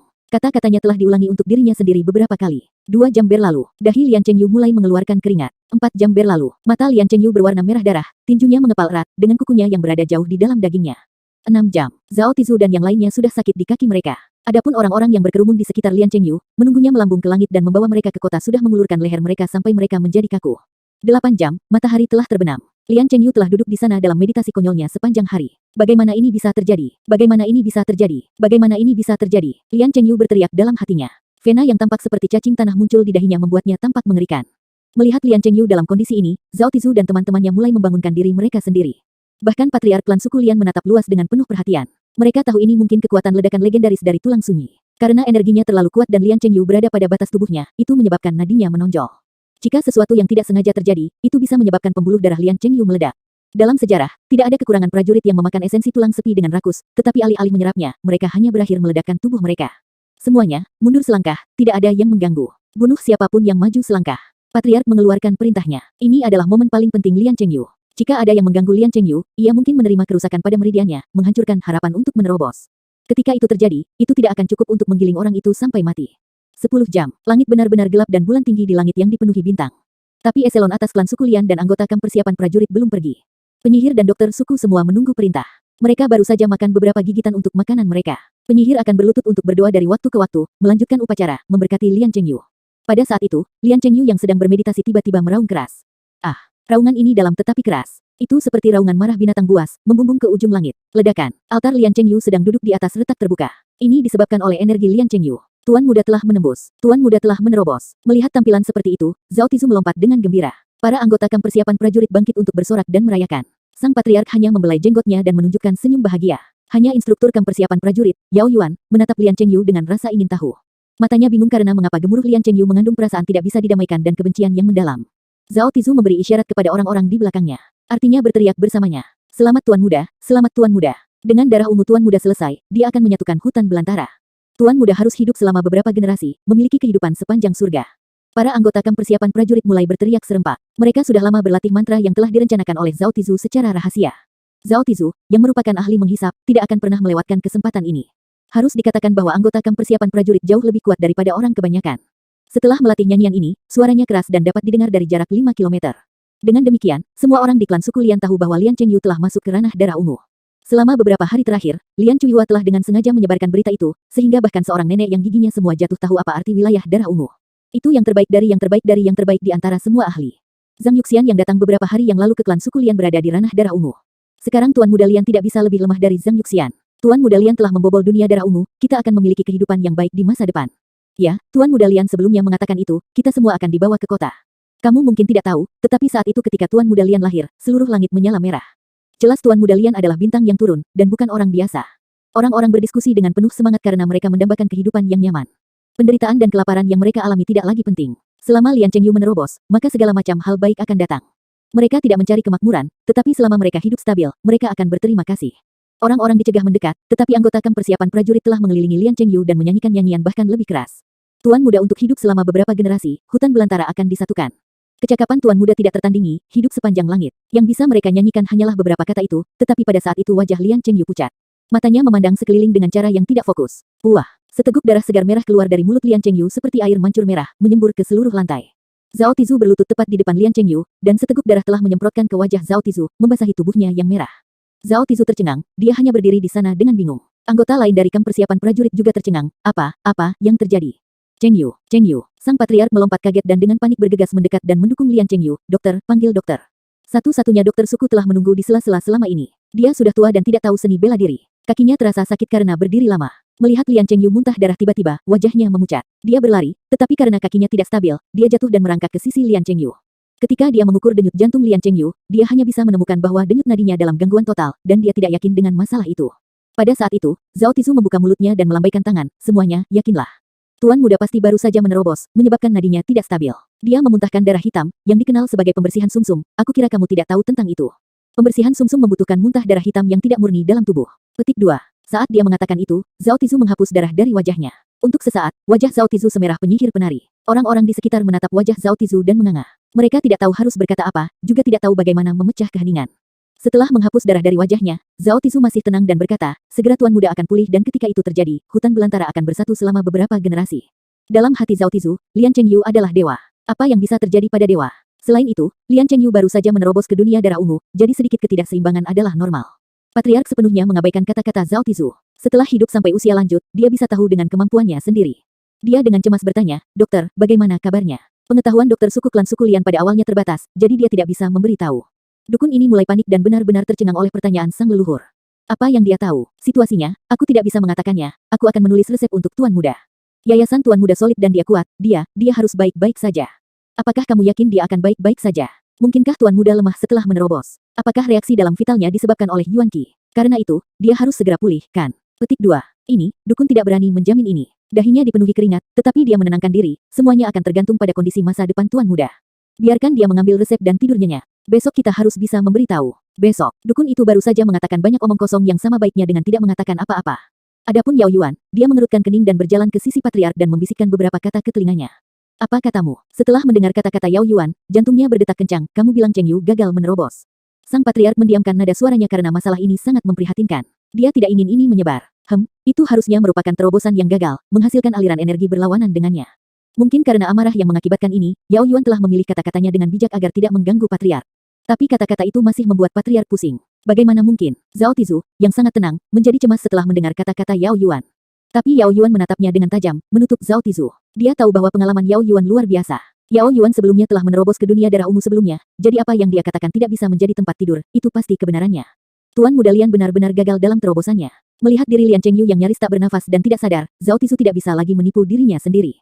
Chengyu patriark tiba-tiba tampak menua 8 tahun saat ia tersandung untuk menjemput Lian Chengyu.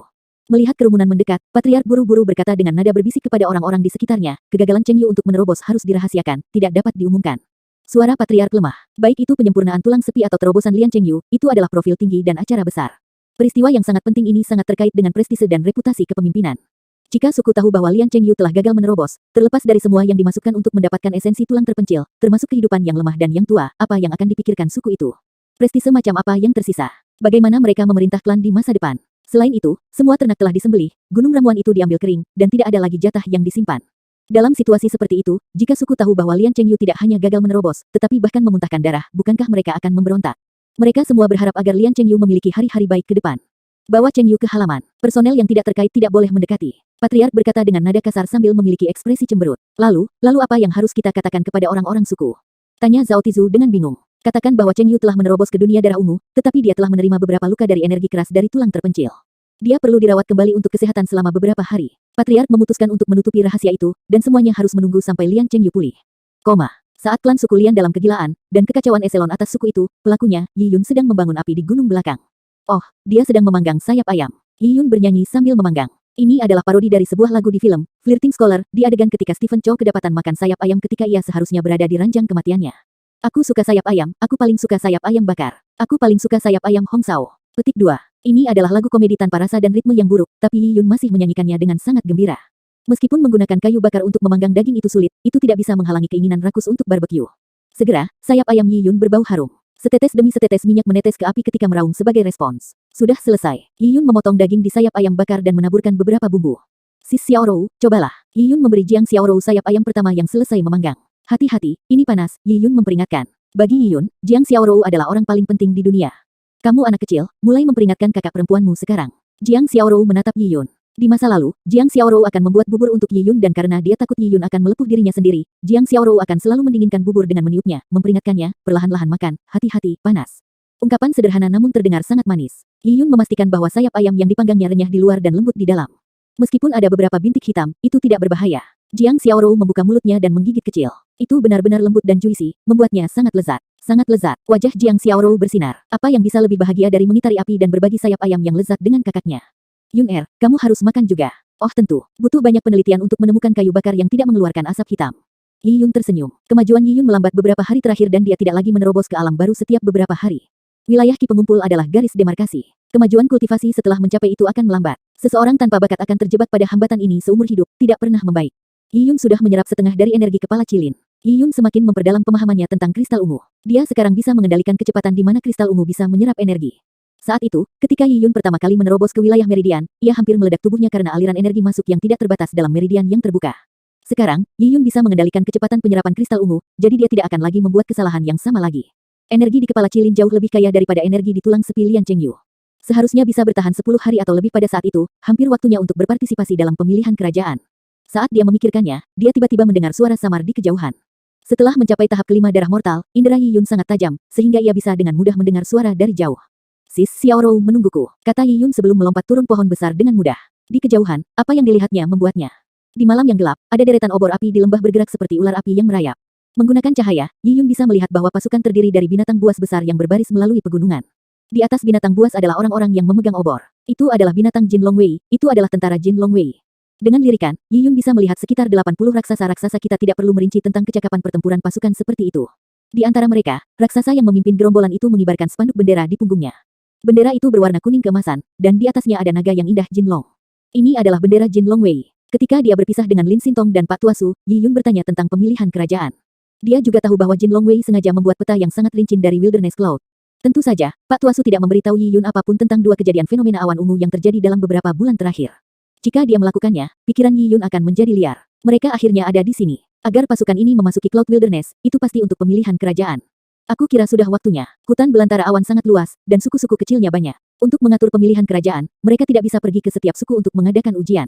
Oleh karena itu, mereka akan mengumpulkan semua kandidat di salah satu suku besar, menetapkan standar tertentu dan secara kolektif menilai mereka. Tujuan untuk Jin Longwei adalah klan suku Tao. Mereka telah memutuskan tanah klan suku Tao sebagai pusat pemeriksaan untuk pemilihan kerajaan. Klan suku Tao menguasai daerah yang membentang berdiameter beberapa ratus kilometer. Suku-suku terbesar memiliki ratusan ribu rumah tangga, yang setara dengan 1 juta orang.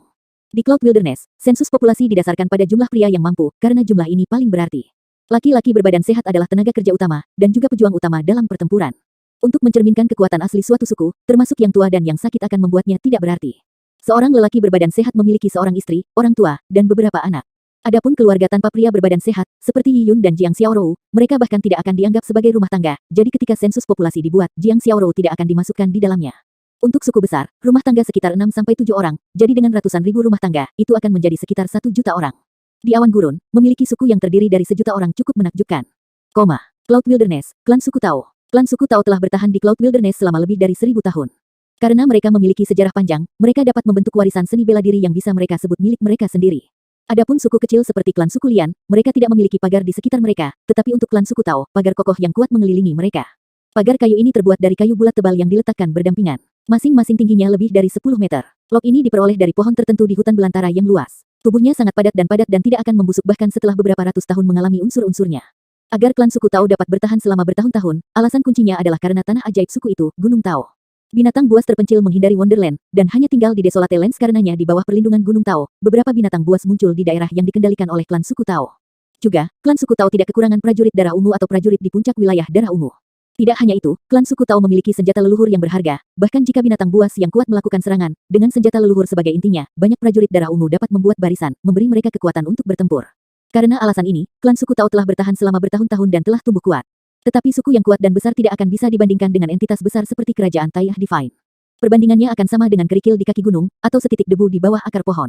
Itu tidak layak disebutkan. Pada saat itu, klan suku Tao telah menerima berita itu. Pada tengah hari, Jin Longwei akan tiba. Patriark klan suku Tao dan sejumlah besar tetua suku ada di sana untuk menerimanya. Pada tengah hari, Jin Longwei tiba tepat waktu seperti yang disebutkan. Pemimpin konvoi dari Jin Longwei ini adalah seorang pria berbaju merah. Dia adalah pemimpin kaus merah Jin Longwei, Zhang Tan. Klan suku Tao merasa terhormat seumur hidup untuk memiliki 1000 rumah tangga Zhang untuk memberkati kehadirannya di sini. Melihat Zhang Tan, patriarka klan suku Tao segera datang untuk menerimanya dengan cara yang sangat hormat. Di Jin Longwei, pemimpin kaus merah memerintah 1000 orang, jadi mereka biasa disebut sebagai 1000 rumah tangga. Tentu saja, rumah tangga mengacu pada pria berbadan sehat. Di pasukan kerajaan Taiyah Divine, Jin Longwei tidak memiliki wanita. Wanita membentuk pasukan mereka sendiri. 1000 rumah tangga biasa bukan apa-apa, tapi 1000 rumah tangga dari Jin Longwei tidak sama. Bagi klan suku Tao, orang seperti ini bukanlah seseorang yang bisa mereka sakiti. Ini adalah generasi calon aspiran baru suku kami. Ayo, sambut 1000 rumah tangga. Patriark klan suku Tao mengatakan itu sambil melambaikan tangannya. Di belakangnya ada 100 prajurit muda dengan usia berkisar antara 13 hingga 20 tahun. Mereka menyapa rumah tangga Zhang bersamaan. Orang-orang ini adalah semua generasi elit berikutnya dari klan suku Tao, dan mereka berpartisipasi dalam pemilihan kerajaan. Sang patriark berharap bahwa dengan membuat para pejuang muda untuk menyambut Zhang Tan, 1 atau 2 dari mereka akan menarik perhatian Zhang Tan, memungkinkan mereka lebih banyak kesempatan untuk memelihara.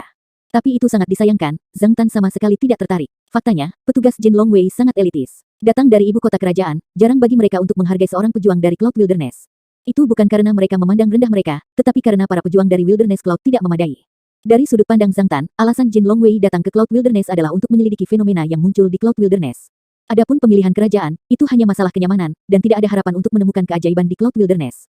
Zhang Tan melirik sekelompok pemuda di depannya dan berkata dengan sikap seperti bisnis, alasan perjalanan aku adalah untuk urusan resmi, jadi tidak perlu pemborosan. Masuki kota, Zhang Tan melambaikan tangannya dan Jin Longwei langsung masuk. Para prajurit muda dari klan suku Tao pada awalnya penuh dengan antisipasi, dan mereka telah mempersiapkannya dengan cermat tetapi setelah menunggu hari kedatangan Jin Longwei tiba, mereka diabaikan. Dengan ini, para prajurit muda tertekan. 1000 rumah tangga Zhang ini, dia benar-benar memandang rendah kita. Itu terlalu banyak. Klan suku Tao kami adalah suku terbesar di wilayah ini. Meskipun kami berlokasi di hutan belantara dan miskin sumber daya, kami tumbuh dengan mengalami pertempuran dan melihat darah setelah tumbuh di hutan belantara. Bagaimana bunga-bunga rumah kaca itu bisa bertahan menghadapi pengalaman bertarung kita yang sebenarnya? Petik 2. Segera itu akan menjadi seleksi, kita akan membuat petugas Jin Longwei tahu bahwa mereka salah. Kita mungkin tidak melakukannya dengan baik, tetapi tuan muda pertama klan suku Tao kita akan menyelesaikan tubuh temperet dan mencapai keadaan naga pulsa. Dalam pemilihan prajurit ini, dia pasti akan bersinar. Prajurit muda ini berdiskusi secara pribadi dengan nada menantang. Tuan muda pertama klan suku Tao bernama Hu Ya dan dia terkenal di seluruh suku. Ini karena dia sangat dekat untuk mencapai keadaan tubuh marah. Di hutan belantara yang luas, sangat sulit untuk mencapai kondisi tubuh marah. Zhang Tan memimpin Jin Longwei langsung ke perkemahan mereka. Setelah istirahat singkat, ia berubah dan pergi sendirian di tengah malam, tanpa pengikut dan tanpa ada yang memperhatikan. Di halaman yang elegan, di sana duduk seorang pria tua mengenakan pakaian bagus bermain catur dengan seorang gadis berpakaian putih. Tuan, giliranmu. Gadis berbaju putih itu tersenyum. Dia adalah gadis itu, Lin Xintong, yang Yi Yun punya kesempatan untuk bertemu. Dan lelaki tua yang dia panggil sebagai tuan, tentu saja Pak Tua Su. Pak Tua Su mengerutkan alisnya dengan konsentrasi ketika jari gemuknya meremas sepotong catur, ragu-ragu tentang langkah selanjutnya. Dia telah menggunakan berbagai alasan untuk menarik 8 gerakan catur terakhir yang telah dia buat, tapi sekali lagi, dia dipaksa ke sudut oleh Lin Xintong. Melihat bahwa rajanya akan menyerah, dia tidak memiliki cara untuk keluar dari kesulitannya. Ahem, Xintong, kemampuan caturmu telah meningkat dan itu menyerupai keahlianku di masa lalu. Sepertinya aku harus serius, kata Pak Tua Su dengan berani yang membuat Lin Xintong terkikik, tetapi yang dia lakukan hanyalah mendesak tuannya untuk membuat langkah selanjutnya. Lin Xintong jarang tersenyum. Hanya di depan Pak Tua Su dia akan menampilkan keaktifan kecil yang biasanya ditampilkan seorang gadis muda. Dalam benak Lin Xintong, Pak Tua Su adalah tuan dan kakeknya. Pada saat itu, sebuah suara datang dari pintu, komandan yang lebih rendah ini, atas perintah Kaisar, ada di sini untuk mengirimkan surat kepada Grandmaster Su.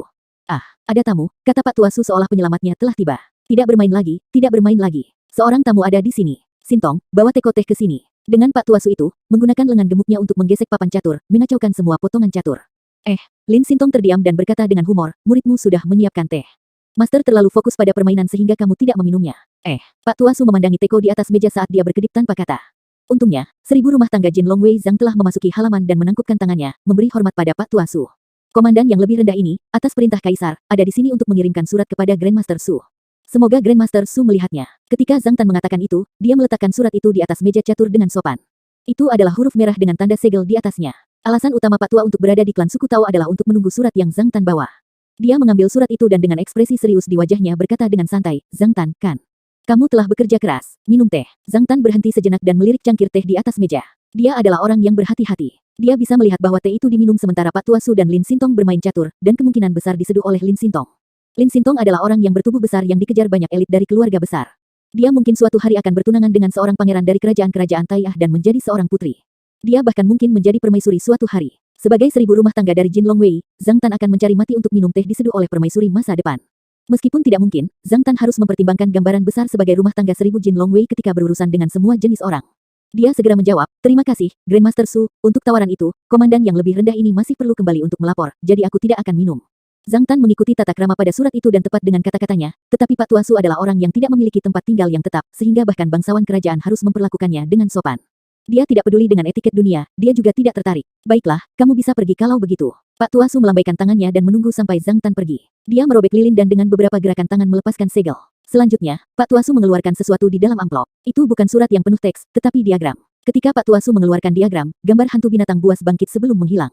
Itu seperti ikal asap. Melihat diagram ini, mata Pak Tua bersinar. Seolah-olah dia adalah penjaga brankas yang miskin melihat harta yang tak ternilai. Dia berkata pada dirinya sendiri, hutan belantara awan ini mungkin benar-benar memiliki harta karun. Bahkan Markis Wenyun tidak bisa melakukannya sendiri dan membutuhkan bantuan aku, sepertinya pencarian harta kerajaan tidak sia-sia. "Tuan, ada apa dengan diagram itu?" tanya Lin Sintong, yang sedang merenung di samping ketika dia melihat gambar hantu binatang buas kuno yang sudah menghilang. Dia tidak bisa mengungkap misteri dari diagram tetapi dia bisa merasakan mistisismenya. Pak Tua Su berkata, "Diagram ini adalah sesuatu yang diturunkan dari zaman kuno, aku tidak tahu apakah ini terkait dengan kelahiran awan ungu, tetapi bahkan jika itu tidak, itu adalah sesuatu yang sangat bagus. Sintong, jangan khawatir, aku akan mencari ke ujung dunia hanya untuk menemukan cara untuk bergabung dengan meridian kamu yang rusak." Sejak Lian Chengyu gagal menerobos ke dunia darah ungu, klan suku Lian telah tenang. Tidak ada lagi pemandangan agung ratusan orang di gunung-gunung yang memetik tanaman obat, juga tidak ada orang kuat yang mengipasi api di tanah yang dijemur. Berita bahwa Lian Chengyu terluka telah ditutup-tutupi. Semua orang percaya bahwa Lian Chengyu telah menembus dunia darah ungu, dan telah meningkatkan kekuatannya dengan cepat. Sekarang, yang harus mereka lakukan adalah menunggu pemilihan kerajaan Lian Chengyu akan menjadi prajurit kerajaan dan membawa klan suku Lian ke kehidupan yang lebih baik. Hari ini, langit dipenuhi salju saat awan menggantung rendah. Seekor elang besar sedang terbang di langit klan suku Lian. Elang ini memiliki lebar sayap lebih dari 10 meter, dan pelariannya mengambil hembusan angin, menyebabkan salju menari dengan cara kacau. Apa itu? Bagaimana mungkin orang miskin dari klan suku Lian pernah melihat elang sebesar ini? Apakah itu binatang buas? Atau mungkinkah itu, binatang yang sunyi sepi? Petik 2. Melihat seekor Raja Wali yang begitu besar telah membuat orang-orang panik. Biasanya di bawah perlindungan negeri ajaib, binatang buas yang normal atau binatang buas jarang akan merambah ke sekitar suku. Tetapi mereka berada di bawah kondisi khas, mungkin ada contoh ketika binatang buas atau binatang buas akan menyerbu ke negeri ajaib yang menampung orang-orang, yang mengakibatkan pembunuhan massal. Itu memiliki arti yang sama dengan genosida. Ada banyak suku kecil di seluruh Cloud Wilderness, jadi tidak masalah jika beberapa suku kecil runtuh. Jika itu benar-benar serangan oleh binatang sepi, itu akan menjadi tragedi bagi klan suku Lian. Saat orang-orang panik, Raja Wali besar tiba-tiba menjatuhkan sesuatu yang mulai membara di langit. Peng! Suara ledakan besar menghasilkan deretan teks yang muncul di langit. Setiap kata-kata ini akan mengambil setengah akre tanah jika ditempatkan di tanah. Di langit, ini memungkinkan siapapun di seluruh wilayah klan suku Lian untuk melihatnya dengan jelas. Dalam 3 hari pada siang hari, Jin Longwei akan mengirim duta besar ke klan suku Lian dan membawa 10 prajurit ke klan suku Tao untuk seleksi. Mereka yang lolos seleksi akan menjadi prajurit kerajaan, anggota Jin Longwei. 10 orang harus berusia di bawah 28. Mereka harus dipilih dari mereka yang telah lulus ujian pendahuluan dan kelayakan mereka akan ditentukan oleh suku. Melihat deretan teks yang besar, semua orang berhenti. Pilihan kerajaan akhirnya dimulai. Setelah menunggu selama ini, dan semua yang telah mereka korbankan, semuanya ada di sini. Hari mereka telah menunggu ada di sini. Di halaman klan suku Lian, Yao Yuan menyipitkan matanya saat dia melihat kata-kata besar di langit. Dia ingat bahwa elang besar itu dikenal sebagai Divine Wind Eagle, khusus dibiarkan oleh Jin Longwei. Divine Wind Eagles ini diberi makan dengan daging binatang buas sejak usia muda, dan mereka memiliki kecerdasan yang sangat tinggi. Karena kecepatan dan kelincahan mereka, mereka dapat terbang di hutan belantara yang luas. Sebelumnya, ketika Jin Longwei membuat peta, mereka sudah menunjukkan semua lokasi suku kecil. Sekarang, para anggota Jin Longwei telah mengirim elang ke semua suku kecil untuk menyampaikan berita tentang pemilihan kerajaan. Baris besar teks dibiarkan menyala di langit selama 1 jam sebelum perlahan-lahan menghilang. Di gunung belakang klan suku Lian, Yi Yun bersandar pada batu besar melihat kata-kata sambil mengunyah sebilah rumput. 10 orang, diputuskan oleh suku. Yi Yun mulai merenungkan arti kata-kata itu. Jelas, Jin Longwei berencana untuk mengadakan pemilihan prajurit di klan suku Tao. Untuk klan kecil seperti klan suku Lian dengan hanya 10 tempat, prosesnya akan lebih mudah jika suku itu memilih 10 orang sendiri. Dipilih oleh suku. Yi Yun mencibir karena jelas bahwa 10 tempat akan diambil oleh Lian Chengyu dan sisa anggota kamp persiapan prajurit yang paling dapat diandalkan. Adapun Yi Yun, ia dianggap sebagai orang mati di suku itu. Tidak peduli metode pemilihan apa yang digunakan, Yi Yun tidak akan dipilih. Yi Yun meludahi rumput di mulutnya dan sebuah pemikiran datang padanya. 3 hari kemudian pada siang hari, aku akan mendapatkan tempatku sendiri. Pada saat yang sama di halaman klan suku Lian, kepingan salju perlahan-lahan jatuh. Lian Chengyu sedang berbaring di atas kulit binatang yang lembut di dekat api, ketika dia memicingkan mata pada kata-kata besar di langit. Sejak dia gagal menerobos ke dunia darah ungu, Lian Chengyu telah berbaring di tempat tidur selama berhari-hari. Wajahnya pucat dan kurang darah.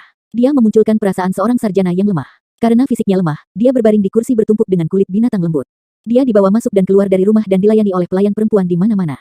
Pada saat itu, Lian Chengyu dikelilingi oleh 4 pelayan wanita berusia 17 tahun yang sedang menunggu perintah. Mereka memegang sepiring daging kering, buah, atau wajan arang. Hari itu dingin dan keempat pelayan itu berdiri di salju selama 4 jam. Mereka jauh dari api, sehingga mereka tidak bisa menikmati kehangatannya. Wajah, telinga, dan tangan mereka semua merah karena kedinginan. Karena salju, sepatu linen mereka basah menjebak kaki mereka yang mati rasa di lingkungan seperti gua es. Tapi tetap saja, mereka berdiri di sana tinggi dan lurus tanpa bergerak. Mereka memegang barang-barang di tangan mereka dengan benar, meskipun lengan mereka telah lama mati rasa. Beberapa pelayan wanita menggigit bibir mereka karena mereka hampir pingsan. Mereka mati-matian bertahan karena mereka tahu jika mereka pindah, hasil mereka akan sengsara. Selama ini, mereka telah menunggu Lian Chengyu yang tampak sakit-sakitan, dan dia rentan terhadap perubahan suasana hati, membuatnya sangat menakutkan. 3 hari yang lalu, seorang pelayan di samping Lian Chengyu secara tidak sengaja menumpahkan bubur pada karpet kulit binatang ketika dia membawa bubur itu. Akibatnya, Lian Chengyu mematahkan 4 anggota tubuhnya dan mengikatnya di ruang kayu bakar selama 2 hari 2 malam tanpa menyediakan makanan dan minuman. Pelayan itu mungkin sudah hampir mati sekarang. Tapi tidak ada yang berani menatapnya, juga tidak ada yang berani memberinya makan atau minum. Di masa lalu ketika Lian Chengyu memukul atau memarahi orang, dia tidak akan pergi sejauh mengambil nyawa mereka, tapi sekarang, di mata para pelayan ini, Lian Chengyu telah menjadi binatang buas yang jahat. Yang terburuk, wajahnya tidak menunjukkan jejak niat membunuh sebelum dia membunuh. Dia bisa tertawa 1 detik, dan di detik berikutnya dia akan mengeluarkan pisau untuk menusukmu, memotong lidahmu dan menyalipmu sebelum menempatkanmu ke dalam sebuah guci. Chengyu, pemeriksaan akan dimulai dalam 3 hari. Pada saat itu, seseorang telah berjalan ke halaman. Itu adalah seorang pria parubaya berpakaian biru. Di seluruh klan suku Lian, hanya ada beberapa orang yang bisa memanggil Lian Chengyu sebagai Chengyu. Itu sebagian besar para tetua dari klan suku Lian. Adapun satu-satunya orang luar yang memenuhi syarat, itu harus menjadi instruktur kamp persiapan prajurit, Yao Yuan. Ya, aku sudah melihatnya, jawab Lian Chengyu lemah. Dia tidak pernah menyangka akan berada dalam kondisi seperti itu. Dengan esensi tulang terpencil gagal untuk bekerja dan kegagalannya menembus ke ranah darah ungu, Lian Chengyu telah menerima kemunduran yang terlalu besar. Dia telah mengakumulasi semua asetnya, menghabiskan seluruh kekayaannya, dan membakar jembatan hanya untuk satu taruhan itu, tetapi ketika saatnya tiba, itu tanpa henti dihancurkan. Hidupnya selama 17 tahun yang dihabiskan 1 dekade untuk berlatih bela diri adalah untuk satu impian itu. Dan ketika dia membuat langkah terakhir menuju sukses dengan pemilihan kerajaan, dia benar-benar gagal. Semakin besar harapan, semakin besar pula kekecewaannya. Itu dibuktikan dengan muntah-muntah darah segar Lian Chengyu di altar. Chengyu, kamu telah dipicu oleh kemarahan, menyebabkan kamu melukai meridianmu. Ini bukan cedera ringan dan kamu akan perlu banyak istirahat. Selama periode ini, kamu tidak boleh menggunakan seni bela diri, kamu juga tidak boleh mengedarkan energi tubuh kamu. Yang terbaik kamu bahkan tidak bergerak, atau mungkin ada kerusakan permanen. Yao Yuan mengatakan itu sambil melirik serius pada 4 pelayan di sisi Lian Chengyu. Lian Chengyu membungkus tubuhnya dengan karpet kulit binatang dan berkata, aku mengerti. Instruktur Yao, lihat tubuh aku, apakah kamu pikir aku akan baik-baik saja ketika seleksi dimulai? Yao Yuan menjawab, kamu sudah pulih banyak, kamu akan baik-baik saja dalam 4 hingga 5 hari. Jin Longwei akan mengantarmu ke klan suku Tao, dan menempatkanmu. Mereka harus menyiapkan area pemeriksaan, yang akan memakan waktu 1 atau 2 hari. Pada saat pemeriksaan, kamu akan pulih ke kondisi prima kamu. Baiklah, itu bagus. Suara Lian Chengyu sangat tenang tetapi ketika dia berbicara, matanya bersinar dengan tatapan dingin yang akan meraba-raba hati orang lain. Itu adalah kombinasi dari kejahatan, kebencian, dan kebencian terhadap dunia. Sulit untuk mengatakan apa dampak dari kegagalan untuk menerobos ke ranah darah ungu yang telah dilakukan terhadap jiwa Lian Chengyu. Dia sepertinya membenci segala yang ada di sekitarnya. Mengapa aku harus melalui semua kesengsaraan ini, dan menyeberangi jalan yang bergelombang ini? Mengapa surga mencuri chip terakhir aku? Jika ada surga, aku mengutuk kamu untuk dilupakan. Jika ada Tuhan, aku mengutuk kamu untuk disambar petir. Melihat sikap Lian Chengyu, Yao Yuan tidak tahu harus berkata apa. Dia hanya menghiburnya, Chengyu, jangan berkecil hati, kamu mungkin gagal menerobos ke dunia darah ungu, tetapi kamu masih memiliki peluang besar untuk lolos dari pemilihan kerajaan. Pilihan kerajaan terutama untuk melihat potensi kamu, bukan seberapa tinggi budidaya kamu saat ini.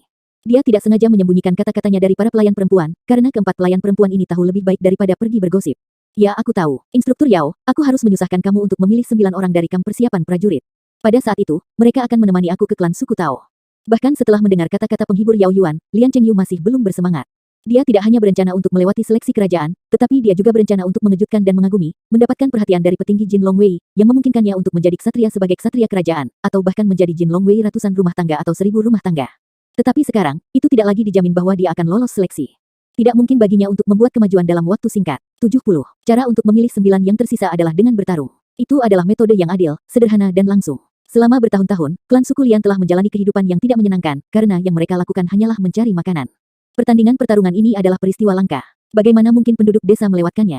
Jadi, pada hari pertarungan dimulai, semua penduduk desa yang bisa datang. Mereka ada di sana untuk melihat orang-orang dari perkelahian kamp persiapan prajurit. Dengan kehidupan yang keras dan membosankan, penduduk desa sangat bersemangat untuk bisa menyaksikan pertandingan pertempuran yang meriah. Di antara mereka, anak-anak adalah yang paling bahagia, terlebih lagi ketika bacon dibagikan. Pertandingan pertempuran dijadwalkan terjadi pagi-pagi dan diadakan di alun-alun di depan kompleks patriark klan suku Lian. Tapi, bahkan sebelum fajar, arena sudah dipenuhi oleh orang-orang yang mencari tempat yang bagus. Anak-anak naik leher ayah mereka, dan dengan tempat yang menguntungkan menghadap panggung. Banyak anak seusia dengan Yi Yun, dan tidak akan dianggap muda. Seberapa sering kamu melihat anak-anak tua seperti itu naik ke leher ayah mereka? Mereka akan diejek, tetapi hari ini, tidak ada yang peduli. Anak-anak menggosok kepalan tangan dan buku-buku jari mereka, berharap mereka yang bertempur di atas panggung. Tahap berkelahi ini sangat menstimulasi mereka. Mereka selalu bermimpi menjadi anggota kamp persiapan prajurit. Itu sangat bergengsi. Kerumunan tumbuh lebih besar. Bahkan pohon, rumah, dan atap dipenuhi orang. Di dunia ini, penglihatan sebagian besar orang bagus, sehingga mereka dapat dengan jelas melihat segala sesuatu yang terjadi di atas panggung dari jauh. Menjelang pagi, anggota kamp persiapan prajurit muncul. Mereka semua mengenakan seragam prajurit, sesuatu yang jarang mereka kenakan. Jadi pakaian biru yang mereka kenakan tampak baru. Meskipun itu tidak jauh lebih baik daripada pakaian linen yang dikenakan Yi Yun, itu sangat mengesankan di mata orang-orang dari klan suku Lian. Satu demi satu, anggota kamp persiapan prajurit yang bersemangat tinggi masuk. Ketika mereka mengamati sekeliling, mereka merasa bahwa mereka telah membuktikan nilai mereka dalam kehidupan hari ini. Mereka telah berlatih bertahun-tahun hanya untuk hari ini. Rasanya luar biasa. Hari ini aku akan bisa menunjukkan kekuatan aku. Pikir seorang pria pendek berumur 20 tahun. Wajahnya berseri-seri dengan semangat. Di sisinya ada rekan sesat. Dia melirik gadis-gadis di sekitar mereka seolah-olah menanggalkan pakaian mereka mengatakan. Kali ini aku akan menunjukkan kehebatanku, membiarkan semua pelacur di desa ini melihat seberapa besar vitalitas yang aku miliki. Di masa depan, ketika aku mengguncang kelingkingku, semua gadis ini akan berlari ke arahku. Petik 2. Hidup terasa berat di desa, jadi selain makan, pria hanya punya satu kesenangan utama lainnya. Seperti pepatah Tiongkok kuno, makanan dan seks. Sifat dasar manusia terdiri dari kebutuhan untuk makan dan kebutuhan untuk berhubungan seks. Ini adalah naluri alami yang dimiliki hewan ketika mereka datang ke dunia ini. Untuk pertandingan pertempuran hari ini, orang-orang dari kamp persiapan prajurit telah membantai dua anjing secara khusus. Mereka telah merencanakan untuk merayakan setelah pertandingan dengan makan daging dan minum alkohol. Kedua anjing ini adalah anjing pemburu yang dipelihara oleh desa. Tapi itu tidak masalah, pemilihan kerajaan segera. Mereka akan menjalani kehidupan yang baik segera, apa gunanya anjing pemburu. Lihat, ini Tuan Muda Lian. Dengan teriakan nyaring, keributan tiba-tiba muncul dari kerumunan. Semua orang memandang dan memang, keluar dari kompleks patriark datang dua pria membawa kursi rotan. Lian Chengyu sedang duduk di kursi rotan dengan karpet kulit binatang yang menutupi tubuhnya. Matanya menyipit seolah dia tertidur. Di belakangnya ada 4 pelayan. Di tangan mereka ada kompor dan piring buah.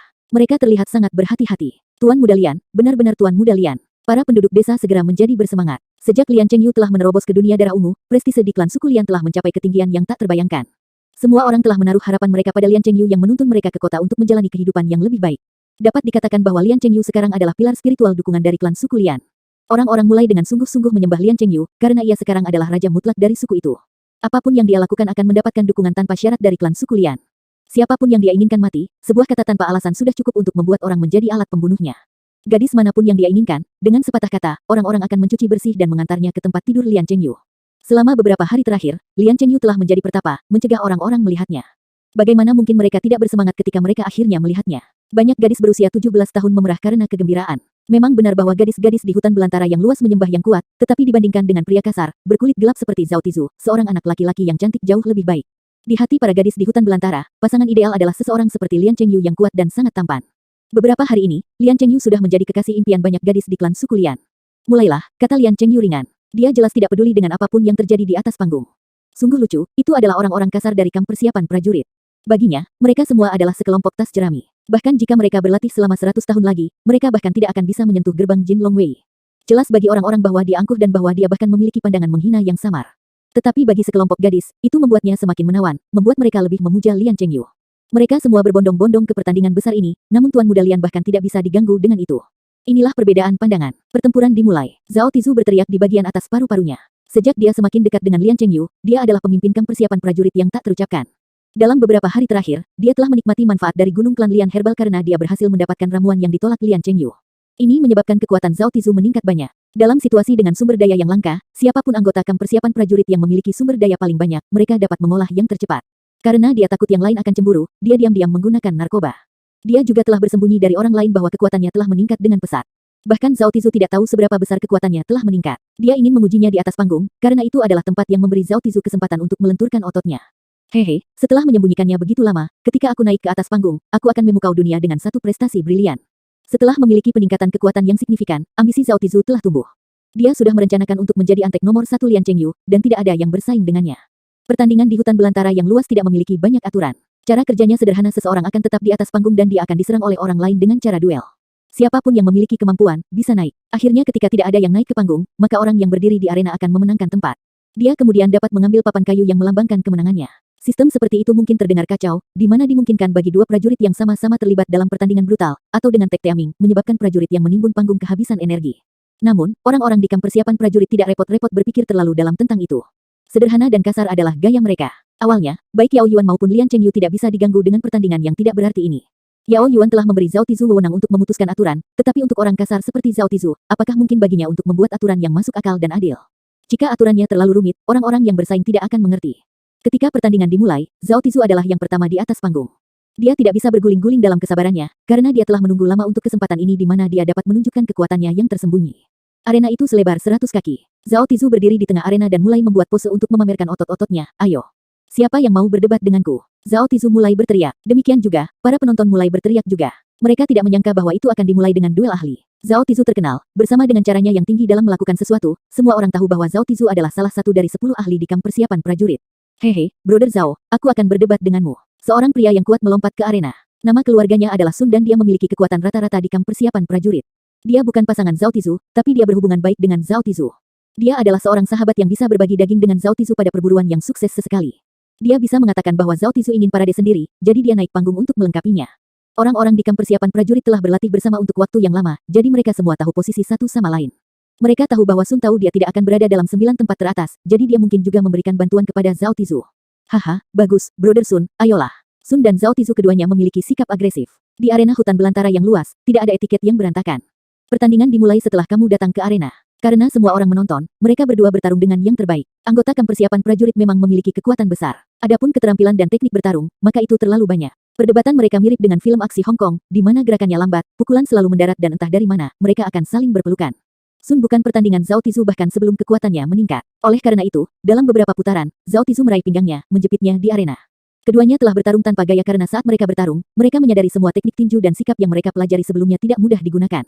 Pada akhirnya, saling berpegangan dan berguling-guling di tanah adalah yang paling pragmatis. Siapapun yang memiliki kekuatan lebih besar akan menang. Ini juga merupakan logika jiu-jitsu Brasil. Dalam kompetisi seni bela diri campuran populer seperti UFC di Amerika, orang yang mampu memelintir lengan atau menghancurkan leher pihak lain akan memperoleh kemenangan, meskipun gerakannya terlihat canggung. Bagus. Para penonton berteriak. Meskipun gerakan Zhao Tizu tidak elegan, itu adalah kesenangan besar di mata klan-klan suku Lian. Mereka mudah bergairah hanya melihat gulat. Setelah Sun, orang lain naik ke panggung untuk bertanding dengan Zhao Tizu tetapi dia juga kalah darinya. Setelah 2 pertandingan, status Zhao Tizu bahkan lebih baik untuk semakin ia bertarung, semakin banyak keberanian yang ia dapatkan. Haha, siapa lagi yang akan datang? Teriak Zhao Tizu bersinar, seolah-olah dia telah minum sebotol anggur beras. Orang-orang bisa tahu bahwa Zhao Tizu akan mendapatkan salah satu dari tempat-tempat prajurit hari ini. Seorang pria melompat ke atas panggung dan berkata dengan suara rendah, Brother Zhao, biarkan aku menembakmu. Ketika orang ini naik ke atas panggung, itu segera menarik sorak-sorai.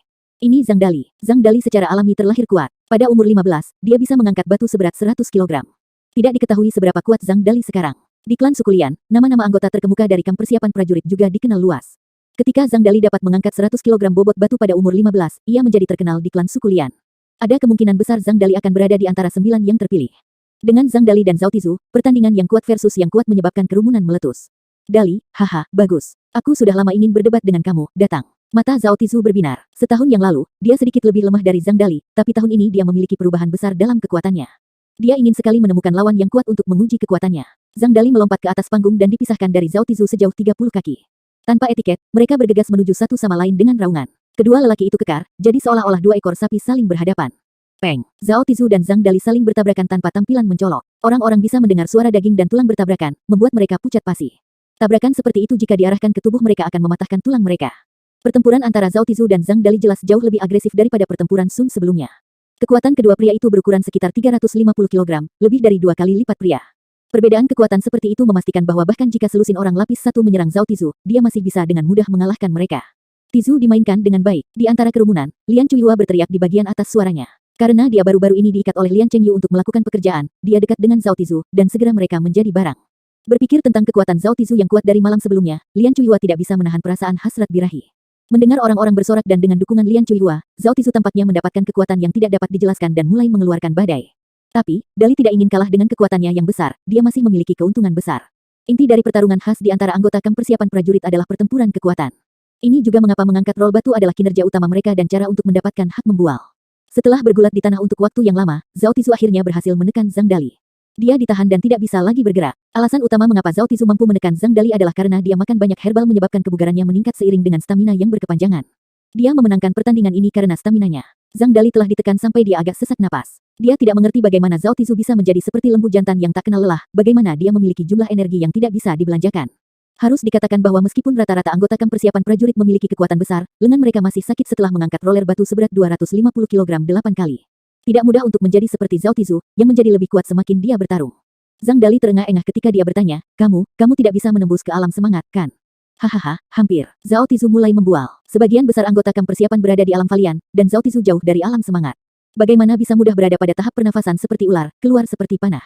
Zhao Tizu hanya memiliki sedikit daya tahan, tetapi jika dia tinggal di tempat yang miskin seperti klan suku Lian, dia kemungkinan besar tidak akan pernah bisa menerobos ke dunia vigor.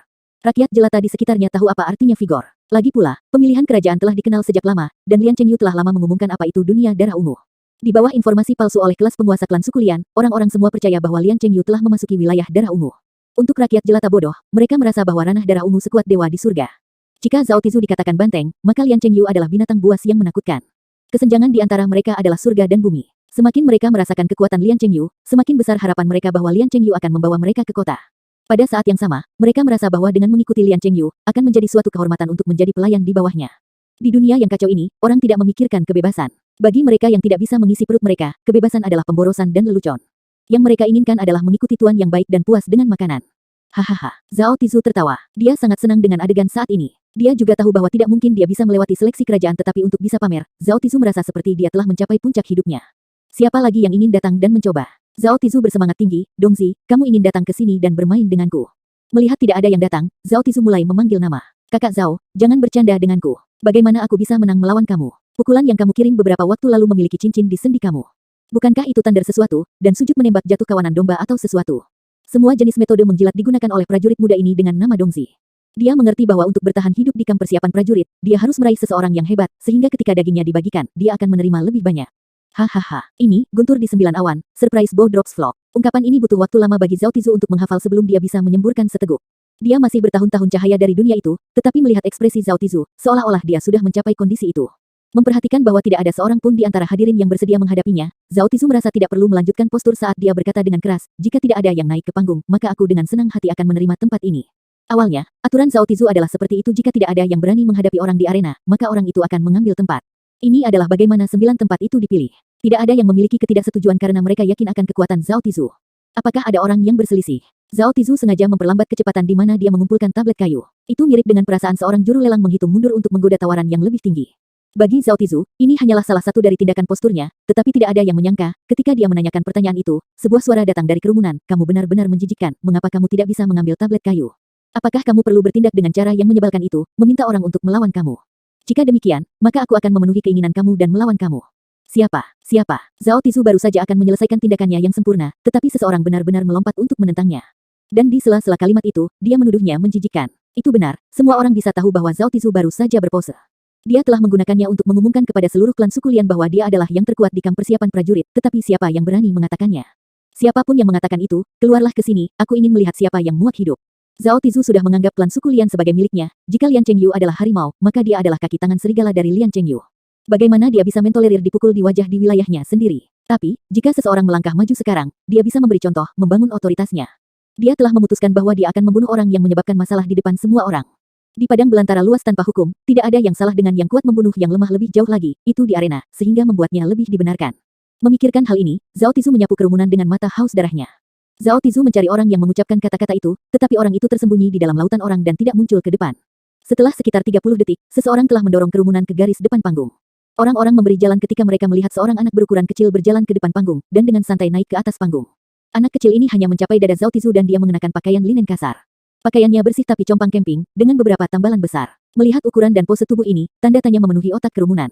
Apakah anak ini adalah orang yang memanggil? Orang-orang pada awalnya berpikir bahwa orang yang memanggil itu adalah seorang pejuang dengan kepercayaan penuh pada kekuatannya, dan dia kemungkinan besar adalah anggota dari kamp persiapan prajurit, tetapi tanpa diduga, itu adalah seorang anak kecil. Apakah dia tidak ingin hidup? Tidak heran dia tidak bisa dilihat sebelumnya karena dia pendek dan disembunyikan di bawah kerumunan. Kamu, bagaimana mungkin kamu? Zhao Tizu terkejut pada anak di depannya, Yi Yun.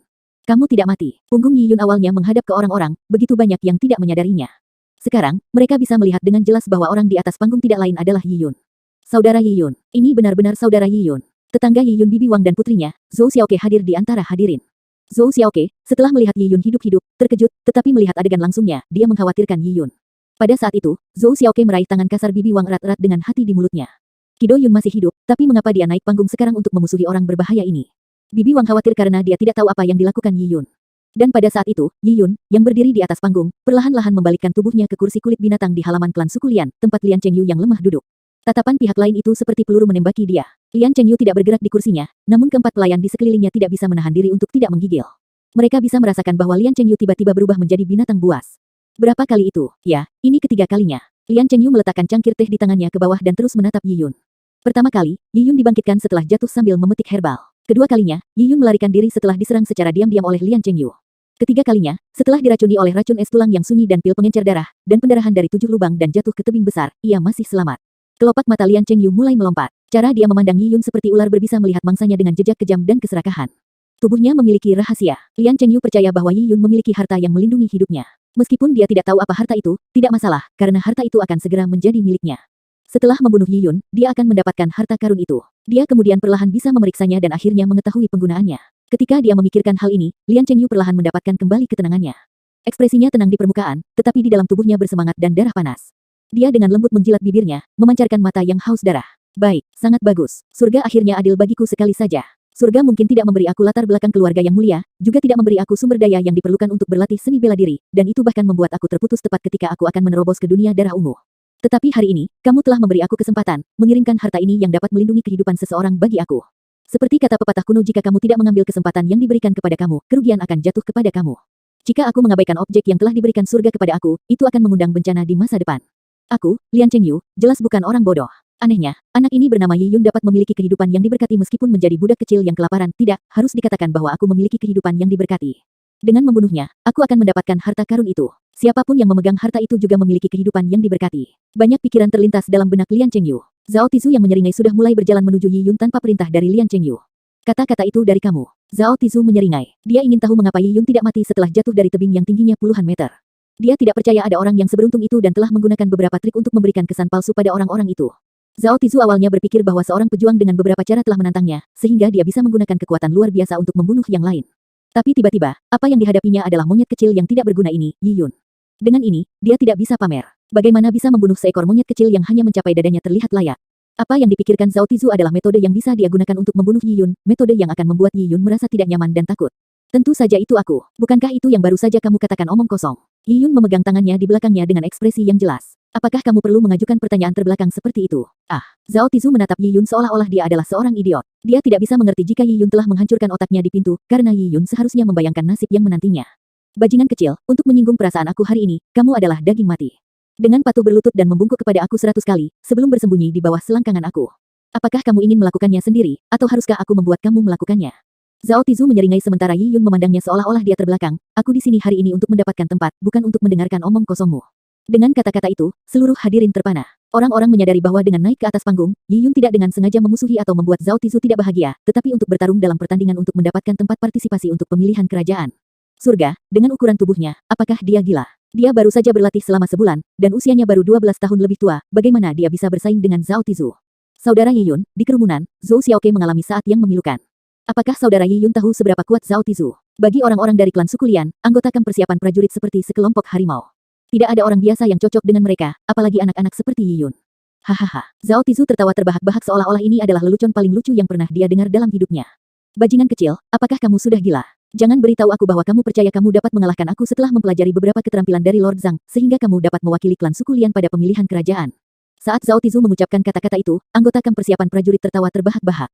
Brother Zhao memotong omong kosong dengan anak ini. Dia bukan siapa-siapa. Hanya karena dia adalah satu orang yang beruntung dipilih oleh Lord Zhang, dia pikir dia tidak terkalahkan.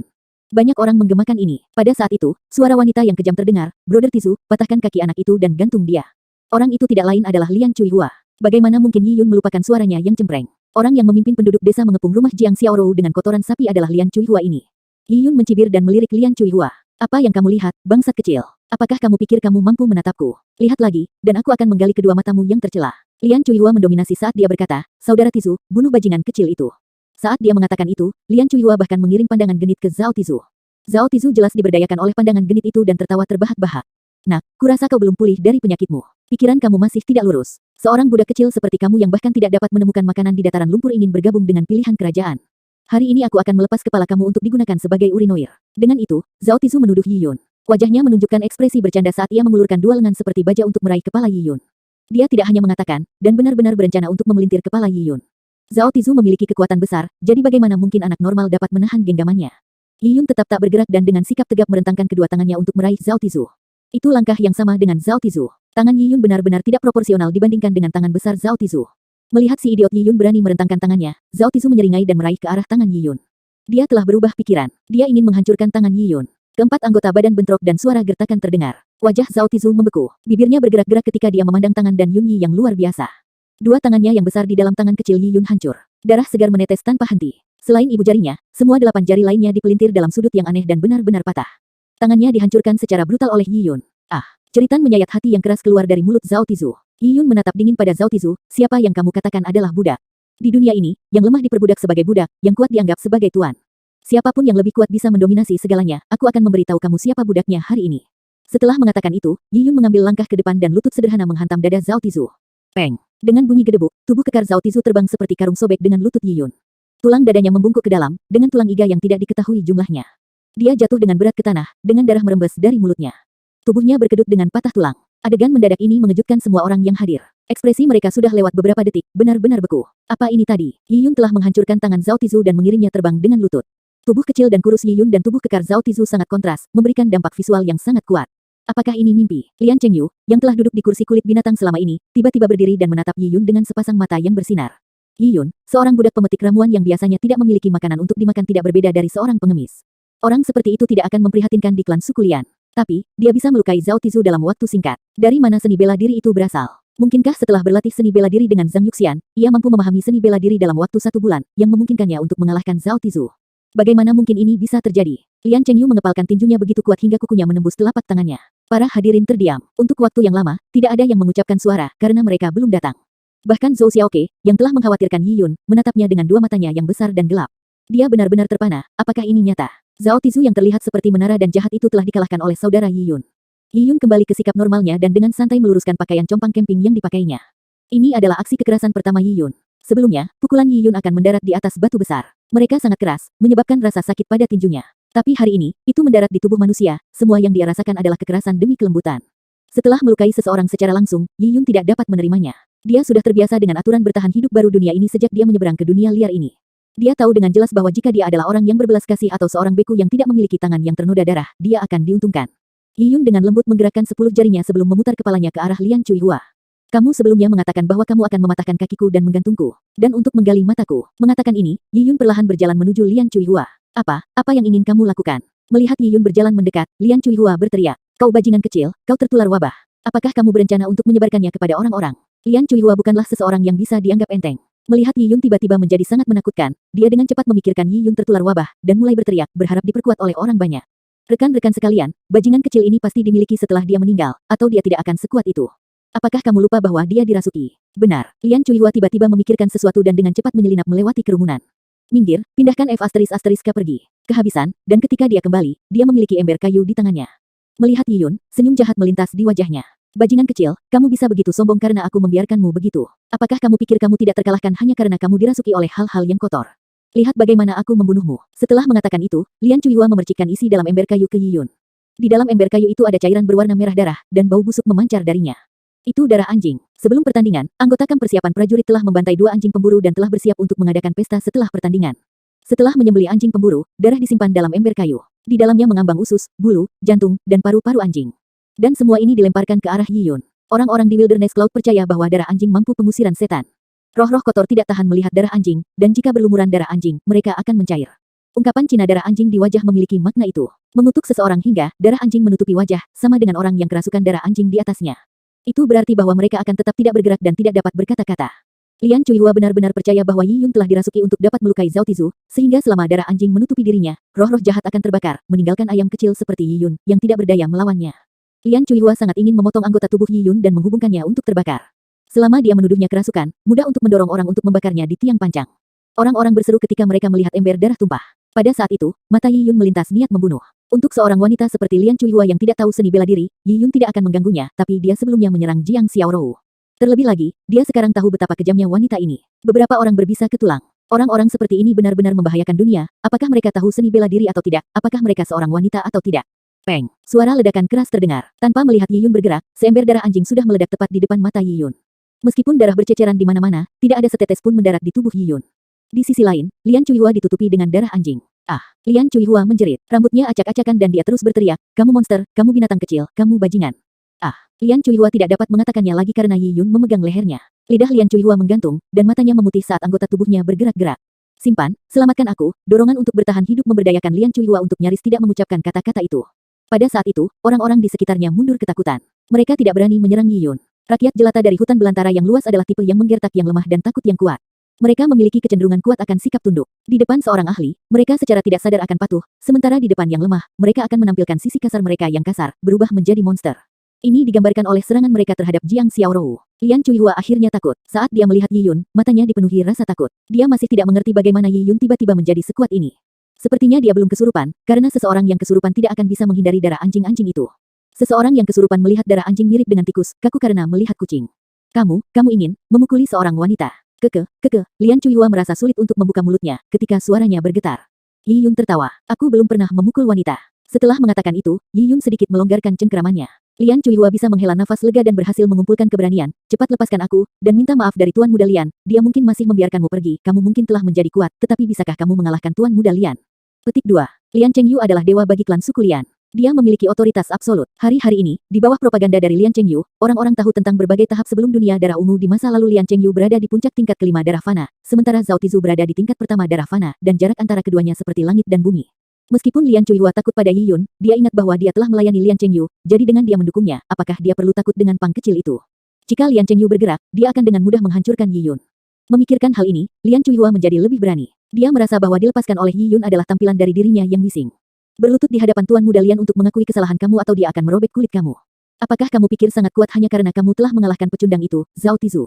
Zhao Tizu seperti cacing jika dibandingkan dengan Tuan Muda Lian. Dan kamu hanyalah cacing yang sedikit lebih besar. Petik 2. Lian Chuihua berteriak, berpikir bahwa dia bisa menakuti Yi Yun. Namun, dia benar-benar percaya semua yang dia katakan, karena Lian Chengyu sebagai prajurit ranah darah ungu memiliki kekuatan yang tak terduga. Adapun yang kalah, Zhao Tizu yang tidak bisa mengalahkan anak, dia mungkin juga mati. Lian Chuihua tidak akan mengingat masa lalu dengan orang cacat. Mendengar ancaman Lian Chuihua, Yi Yun hanya tertawa dan menamparnya tanpa peringatan. Dengan itu, tubuh Lian Chuihua terbang dari tamparan Yi Yun. Dia jatuh 3,5 kali di udara sebelum mendarat di tanah dengan berat, dengan langit dan bumi berputar di sekelilingnya. Lian Chuihua terpana karena pemukulannya. Darah keluar dari mulutnya, seperti ikan yang terinjak-injak. Lian Chuihua sedikit berjuang dan dengan tangannya yang gemetar menyentuh pipi kirinya. Dia menemukan pipi kirinya benar-benar cacat. Itu berantakan berdarah. Dia merasakan sesuatu di mulutnya, dan dengan ludah, keluar lebih dari 10 gigi yang ternoda darah. Sisi kiri giginya telah dihancurkan oleh Yi Yun. Lian Chuihua menatap Yi Yun yang ingin mengatakan sesuatu. Tapi lidahnya hancur dan wajahnya berubah, dia tidak bisa mengatakan sepatah kata pun. Bahkan ketika melihat Yi Yun, matanya akan kehilangan fokus jika pupil matanya melebar. Dia menggerakkan bibirnya dengan susah payah, membuat suara terdistorsi. Suara ini sudah lama ingin diubah. Tapi Yi Yun masih bisa mengerti. Jika dia menebak dengan benar, Lian Chuihua menanyai dia belum pernah mengalahkan seorang wanita sebelumnya. Apakah aku mengatakan begitu? Yi Yun membalas. Lian Chuihua hampir tidak mengedipkan matanya. Yi Yun menggosok tangannya dan berkata, "Oh, apa yang aku katakan di masa lalu, di masa depan, aku tidak akan melakukannya lagi. Orang yang pantas dipukul akan menerima satu." Petik 2. Tidak apa-apa jika Lian Chuihua memarahi Yi Yun, tapi dia seharusnya tidak pernah menggertak Jiang Xiaorou. Yi Yun merasa sulit membayangkan bagaimana Jiang Xiaorou berhasil bertahan pada hari ketika dia menerima berita tentang kepergiannya dan pengepungan kotoran sapi oleh kelompok itu. Di dunia yang aneh ini, Jiang Xiaorou adalah kerabat terdekatnya. Dia sekarang mengizinkan siapapun untuk menyakitinya. Sama seperti Yi Yun menyelesaikan kata-katanya, Lian Chuihua memuntahkan seteguk darah dan pingsan. 75. Tidak ada yang menyangka bahwa kontes arena akan berubah menjadi peristiwa seperti itu, kemunculan Yi Yun yang tiba-tiba melukai Zhao Tizu dan mengalahkan Lian Chuihua.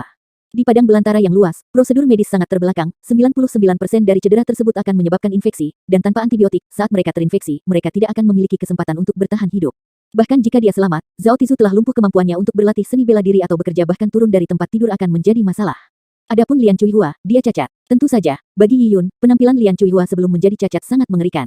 Tapi tanpa setengah giginya, Lian Chuihua akan kesulitan makan biji-bijian atau sayuran.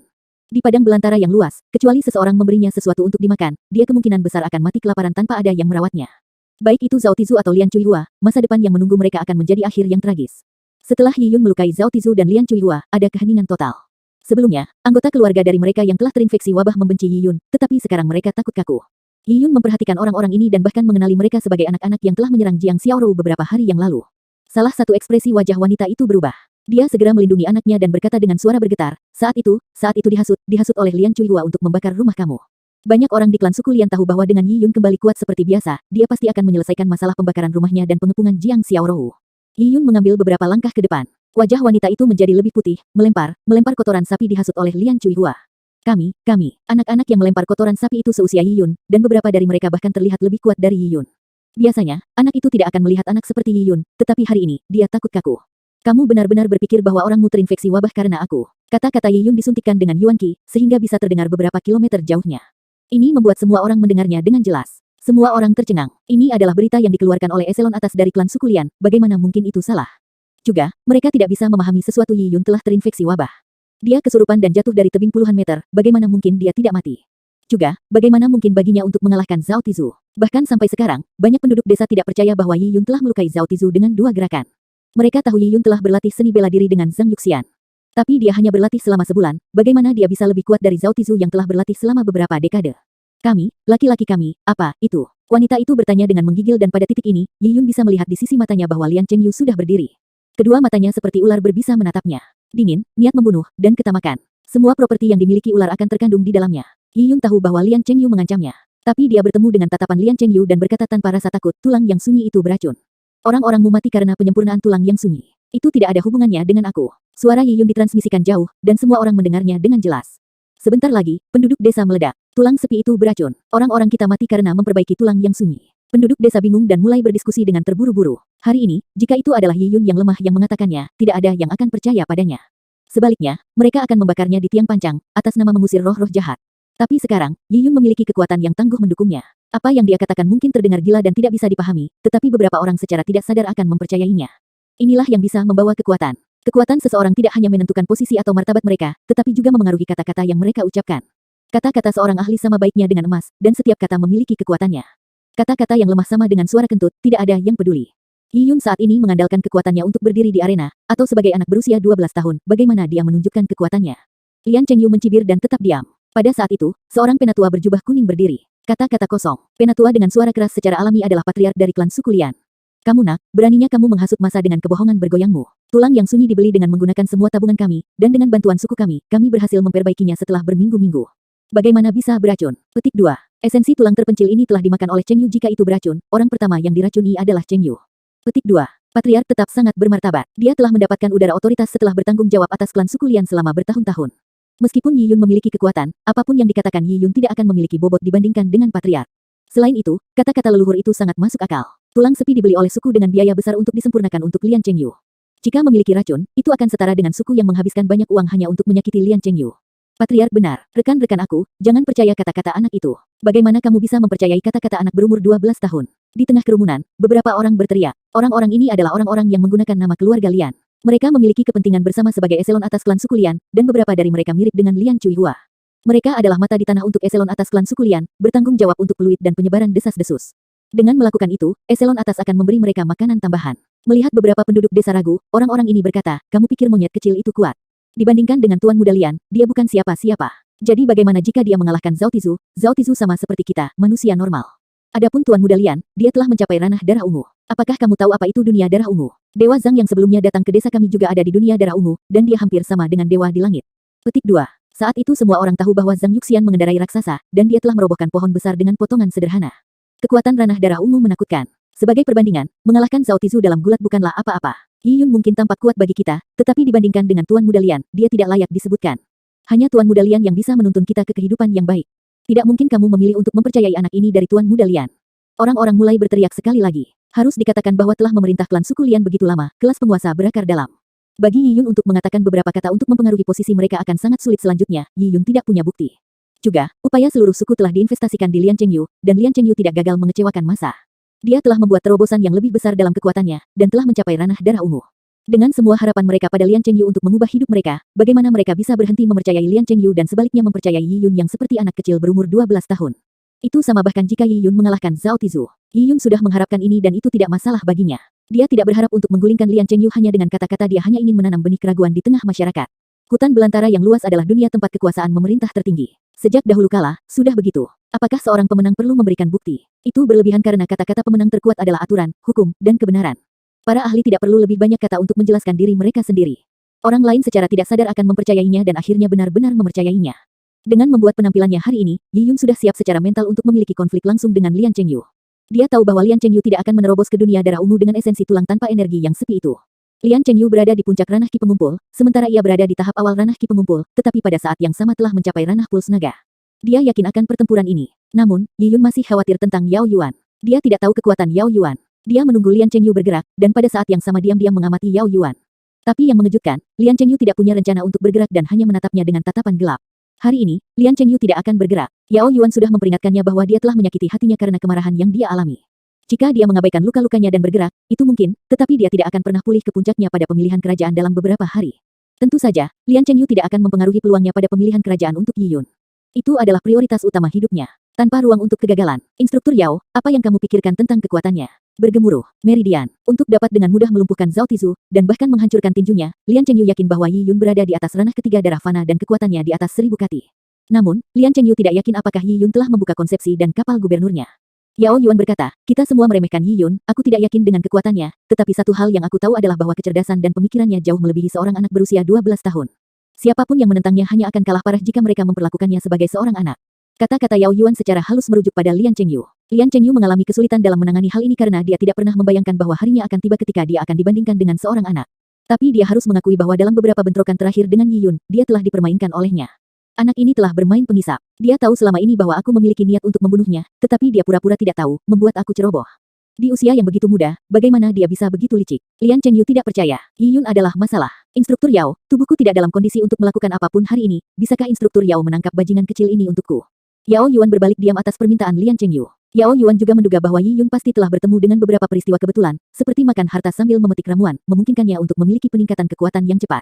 Ini adalah satu-satunya penjelasan, dan dengan ini, masuk akal bahwa dia selamat dari kejatuhan ke Sungai Timur. Adapun harta ini, itu harus mampu menetralkan racun Frostpiton, sehingga bisa dikatakan bahwa harta itu lebih berharga daripada tulang tandus Frostpiton. Tapi apa yang bisa mereka lakukan? Harta itu sudah dimakan oleh Yi Yun. Untuk mengekstraknya akan sulit. Bahkan jika itu akan diekstraksi, Yao Yuan tidak memiliki pikiran yang didambakan tentang hal itu, karena meridiannya telah terputus setelah terluka oleh musuh. Ini mencegahnya untuk melanjutkan lebih jauh di sepanjang jalur perang. Status Yao Yuan hanyalah tamu jangka panjang di klan suku Lian dan dia bukan antek Lian Chengyu. Yao Yuan berkata, Chengyu, bertahun-tahun yang lalu, aku berutang budi pada kakekmu yang sudah mati, menjanjikannya bahwa aku akan melindungi klan suku Lian, dan mengajarimu seni bela diri, tapi aku tidak pernah mengatakan aku akan membantumu membunuh, juga aku tidak mengatakan aku akan membantu kamu dengan cara jahat kamu. Aku tahu tentang pemurnian tulang sunyi kamu, tetapi aku tidak ikut karena aku tahu dunia ini adalah tempat di mana yang kuat memangsa yang lemah. Mengorbankan yang lemah untuk meraih prestasi masih bisa dimengerti. Tapi ingin aku menyerang seorang anak yang memiliki bakat seni bela diri karena kamu cemburu. Aku tidak bisa setuju karena alasan ini. Meskipun kamu tidak akan mendengarkan, aku akan memberimu kata nasihat baik cara, kamu harus berpikiran luas. Jika kamu ingin hidup kamu menjadi baik, kamu harus memiliki toleransi. Jika kamu terlalu kejam, sangat egois, dan tidak toleran terhadap orang lain, cepat atau lambat, itu akan menghancurkan kamu. Kata-kata Yao Yuan membuat Lian Chengyu mengerutkan kening. Sejak zaman kuno, nasihat yang baik menggetarkan telinga adapun kata-kata Yao Yuan, Lian Chengyu telah menemukan itu tidak enak didengarnya. Instruktur Yao, apa artinya ini? Bertahun-tahun, aku menghormati kamu sebagai guru, tetapi hari ini, kamu membantu orang luar. Kata-kata Lian Chengyu dipenuhi dengan kemarahan. Yao Yuan menggelengkan kepalanya, selama bertahun-tahun, aku telah melihat kamu tumbuh dewasa, aku tahu semua tentang pikiran kamu, aku hanya tidak ingin melihat kamu melakukan kesalahan satu demi satu. Petik 2. Selain itu, meskipun sulit bagi siapapun di bawah dunia darah ungu untuk menyamai kekuatanku, aku tidak percaya diri dalam menangkap Yi Yun. Kata-kata Yao Yuan mengejutkan Lian Chengyu. Bagaimana itu mungkin? Apakah Instruktur Yao mengakui bahwa anak ini memiliki kemampuan untuk mencocokkan Instruktur Yao? Jika demikian, bukankah dia setidaknya berada di ranah Kigaterer, mirip dengan aku? Itu tidak mungkin. Lian Chengyu merasa itu tidak masuk akal. Tidak peduli apapun keberuntungan yang ditemui Yi Yun, dia tidak bisa memiliki kecepatan kultivasi yang tinggi. Aku juga berpikir itu tidak mungkin, desah Yao Yuan. Tapi apakah kamu tidak mempertimbangkan itu dengan kecerdasan anak ini, dan tingkat kultivasinya, dia tidak akan tahu perbedaan di bidang di bawah darah ungu. Level kultivasi kamu dan aku bukan rahasia, namun dia masih berani muncul di sini. Ini membuktikan bahwa ia memiliki kepercayaan diri untuk menghadapi kamu, dan kemampuan untuk melarikan diri tanpa cedera. Kata-kata Yao Yuan memprovokasi Lian Chengyu dan dia menegur, jika Instruktur Yao mencobanya, dia tidak akan bisa melarikan diri tanpa cedera. Yao Yuan berkata, aku memiliki pemikiran yang sama, aku juga merasa bahwa dia seharusnya mati setelah diracun oleh racun beku tulang sepi atau ketika dia jatuh ke sungai Is, namun di sini dia masih hidup. Kata-kata Yao Yuan membuat Lian Chengyu terdiam. Memang, dia percaya bahwa Yi Yun seharusnya mati, tetapi hari ini, dia berdiri di depannya. Dia bahkan melukai Zhao Tizu. Ini tidak diragukan lagi tamparan publik di wajahnya. Yao Yuan berkata, kekuatannya mungkin berada di wilayah Tunderous atau Meridian, tetapi ia mungkin juga memiliki beberapa metode untuk melestarikan hidupnya, seperti harta yang akan melindunginya.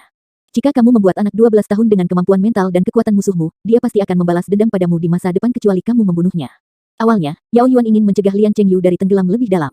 Tapi sekarang jika dia gagal membunuh Yi Yun, dia harus mengambil risiko Yi Yun yang pendendam ini memberi Yao Yuan lebih sedikit alasan untuk menyerang Yi Yun. Aku mengerti. Lian Chengyu mengambil napas dalam-dalam. Ekspresinya sangat suram. Karena penolakan Yao Yuan, dia sekarang menyimpan dendam. Dengan Yao Yuan tidak bergerak, dan dia tidak bisa bergerak, satu-satunya orang yang bisa menyaingi Yi Yun adalah kakeknya, patriarka klan suku Lian. Untuk memiliki patriark menyerang seorang anak di bawah pengawasan banyak orang ini adalah tidak pantas. Faktanya adalah bahwa Lian Chengyu tidak dapat menjamin bahwa kakeknya akan dapat menangani Yi Yun. Ini karena sang patriark sudah tua dan lemah. Di dunia darah fana, orang menggunakan otot dan tubuh mereka untuk bertarung, sehingga usia akan sangat mempengaruhi kekuatan tempur mereka. Semakin tua usia mereka, semakin buruk jadinya. Meskipun patriark berada di tahap kelima darah mortal, dunia ki pengumpul, tubuhnya yang lemah akan membuatnya sulit bahkan melawan prajurit mortal darah tahap keempat. Selain itu, Yao Yuan mengatakan bahwa Yi Yun mungkin memiliki beberapa kartu tersembunyi. Setelah mempertimbangkan semua hasil yang mungkin, Lian Chengyu menyadari bahwa dia berada dalam situasi yang sangat canggung. Dia telah ditampar di wajah oleh Yi Yun di depan umum, namun dia tidak bisa berbuat apa-apa padanya. Setidaknya, tidak sebelum dia memulihkan kekuatannya. Sial, jika aku tidak terluka, aku akan merobek kulit bajingan kecil itu. Lian Chengyu kesal. Dia tidak pernah berpikir bahwa harinya akan tiba ketika dia tidak bisa melakukan apapun pada orang yang dia perlakukan semut sebelumnya. Yao Yuan tetap diam, sementara semua yang hadir menatap Lian Chengyu. Lian Chengyu membutuhkan cara untuk keluar dari kesulitan. Lian Chengyu menatap tajam Yi Yun. Aku hanya perlu beberapa hari untuk pulih dan ketika itu terjadi, aku akan memastikan aku akan membalas dendam atas apa yang terjadi hari ini. Aku ingin memberitahu kamu apa artinya menjalani hidup mati. Petik 2. Jika dia dikuasai oleh seorang ahli, itu tidak masalah. Tetapi sekarang, seseorang yang tampak lebih lemah darinya memprovokasi dia dan melemahkan otoritasnya namun karena lukanya, dia tidak bisa berbuat apa-apa. Bagaimana mungkin dia tidak marah? Yi Yun, kata Lian Chengyu dengan enggan. Namun, Lian Chengyu tahu bahwa dia tidak bisa melakukan apa-apa. Jika dia bertarung dengan Yi Yun, bahkan jika dia menang, itu akan mempengaruhi peluangnya pada pemilihan kerajaan yang beberapa hari lagi, dan itu bukan harga yang dia mau bayar. Klan suku Lian aku telah menderita selama ratusan tahun di Cloud Wilderness. Nenek moyang kita memakan akar rumput dan kulit pohon saat mereka perlahan mengembangkan klan kita menjadi seperti sekarang ini. Petik 2. Akhirnya, pada generasi aku telah berlatih seni bela diri selama 1 dekade dan tidak pernah kendur dalam kultivasi aku, bahkan selama tahun-tahun kelaparan. Satu-satunya alasan adalah untuk membawa klan suku Lian keluar dari hutan belantara dan ke kota, membiarkan suku makmur. Tapi sekarang, sama seperti aku telah menginvestasikan semua aset aku untuk menyelamatkan suku, kamu datang ke sini untuk menyebarkan desas-desus, untuk menyihir orang-orang dan menuduh aku. Apakah kamu ingin orang-orang dari klan suku Lian hidup selamanya dalam kesengsaraan? Kata-kata Lian Chengyu dilontarkan segera ke Yi Yun, menciptakan debat publik. Lian Chengyu dan Yi Yun terjebak pada argumen mereka sendiri. Yi Yun berkata bahwa Lian Chengyu telah memurnikan tulang terpencil yang beracun, menyebabkan kematian orang-orang, sementara Lian Chengyu mengatakan Yi Yun membingkainya. Kedua belah pihak saling bertentangan secara diametris. Namun, dalam debat ini, orang-orang pasti percaya pada Lian Chengyu setelah semua, Lian Chengyu memiliki posisi yang sangat tinggi di klan suku Lian, sementara Yi Yun hanyalah seorang anak kecil. Mendengar pidatonya, Yi Yun bisa menebak sentimen dari anggota suku, dan tidak dapat membantu mengingat dongeng dari bumi. Selama periode primitif, sekelompok manusia gua menyembah bayangan. Bayangan itu bisa tumbuh lebih besar dan lebih kecil. Itu tampak seperti dewa, sehingga manusia gua akan menyembah bayangan setiap hari. Namun, manusia gua yang cerdik tidak percaya pada dewa. Dengan susah payah, dia berhasil mendaki ke puncak gua suatu hari. Dia kemudian menyadari bahwa dewa yang disembah orang hanyalah bayangan batu yang dilemparkan oleh sinar matahari. Manusia gua yang cerdik memberitahu sukunya, ia tidak ingin mereka menyembah bayangan itu karena itu hanyalah bayangan batu dan bukan dewa. Pada akhirnya, tidak ada yang percaya manusia gua yang pintar, tetapi mereka menjadi takut. Manusia gua yang pintar akhirnya dibakar di tiang pancang karena penistaannya terhadap dewa. Setelah itu, manusia gua terus menyembah bayangan batu. Yi Yun merasa bahwa situasinya saat ini persis seperti dongeng. Dia adalah manusia gua yang pintar, sementara Lian Chengyu adalah bayangannya. Lian Chengyu saat ini yang mencoba menyelamatkan suku, telah memotong semua jalan mundur dan berhasil menerobos ke ranah darah ungu, adalah dewa di klan suku Lian.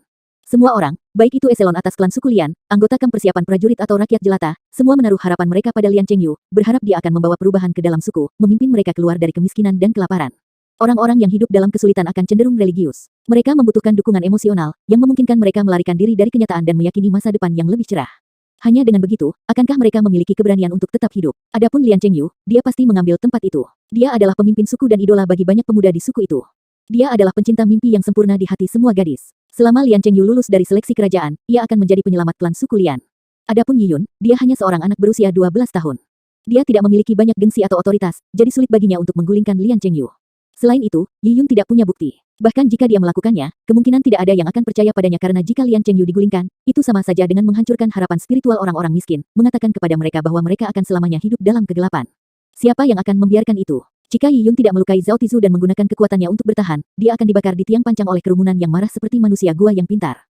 Melihat bahwa orang-orang jelas di sisinya, Lian Chengyu senang. Satu-satunya hal yang mengganggunya adalah bahwa, bahkan dengan dukungan orang-orang, dia masih tidak bisa berbuat apa-apa pada Yi Yun. Yi Yun, aku mengakui kamu sebagai jenius, dan kamu memiliki bakat yang dapat diterima untuk seni bela diri. Mungkin itu adalah peristiwa kebetulan yang memungkinkan kamu untuk sampai ke tahap ini. Lian Chengyu menekankan kata kebetulan karena dia sangat iri pada Yi Yun. Apa yang memberi Yi Yun hak untuk memiliki acara yang kebetulan, tetapi bukan dia. Meskipun dia cemburu, Lian Chengyu harus bertindak seolah-olah memiliki acara kebetulan untuk mendapatkan peningkatan kekuatan tidak menunjukkan kekuatan sejati seseorang. Itu berarti bahwa hanya dengan mengambil jalan pintas kamu dapat mencapai tahap ini, tetapi aku telah bekerja keras menggunakan kekuatan aku sendiri untuk mendapatkannya. Makna Lian Chengyu dengan cepat dipahami oleh kaki tangannya. Mereka berkata, tidak heran. Anak ini bisa mengalahkan Zhao Tizu, itu karena dia mengambil jalan pintas. Dia mungkin telah memakan beberapa harta, tapi aku mendengarnya dengan harta ini, meskipun itu bisa dengan cepat meningkatkan kekuatanmu, fundamentalmu akan goyah, dan akhirnya kamu akan menemui hambatan. Ini seperti menarik bibit dengan harapan yang salah untuk membantunya tumbuh. Para antek memberikan pandangan pengertian, tentu saja, bos mereka adalah yang terkuat, dan untuk kekuatan Yi Yun, itu hanya berumur pendek. Selain itu, Yi Yun tidak sekuat itu, dia hanya mengalahkan Zhao Tizu, dan itu tidak masuk hitungan. Kerumunan terguncang ketika mereka merasa alasan para antek ini masuk akal. Ini adalah satu-satunya cara mereka bisa memahami bagaimana kekuatan Yi Yun telah meningkat dengan pesat.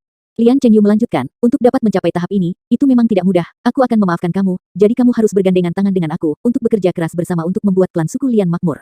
Lian Chengyu mengatakannya dengan bermartabat. Antek Lian Chengyu dan penggemar idola di kerumunan mulai bersorak. Tuan Muda Lian memahami prinsip-prinsip benar dan salah dan suku itu benar-benar beruntung memilikinya. Beberapa orang bertepuk tangan dan berteriak dengan gembira.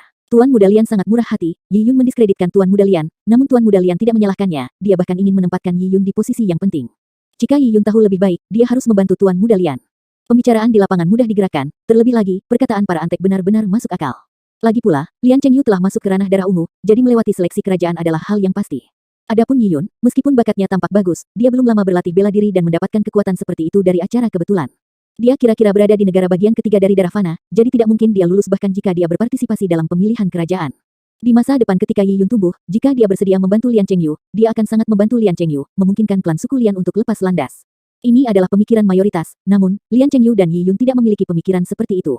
Yi Yun mengabaikan komentar anggota suku dan kaki tangan Lian Chengyu. Dia terkejut bahwa Lian Chengyu tidak menyerangnya untuk meluruskan fitnah jahat terhadap dirinya sendiri.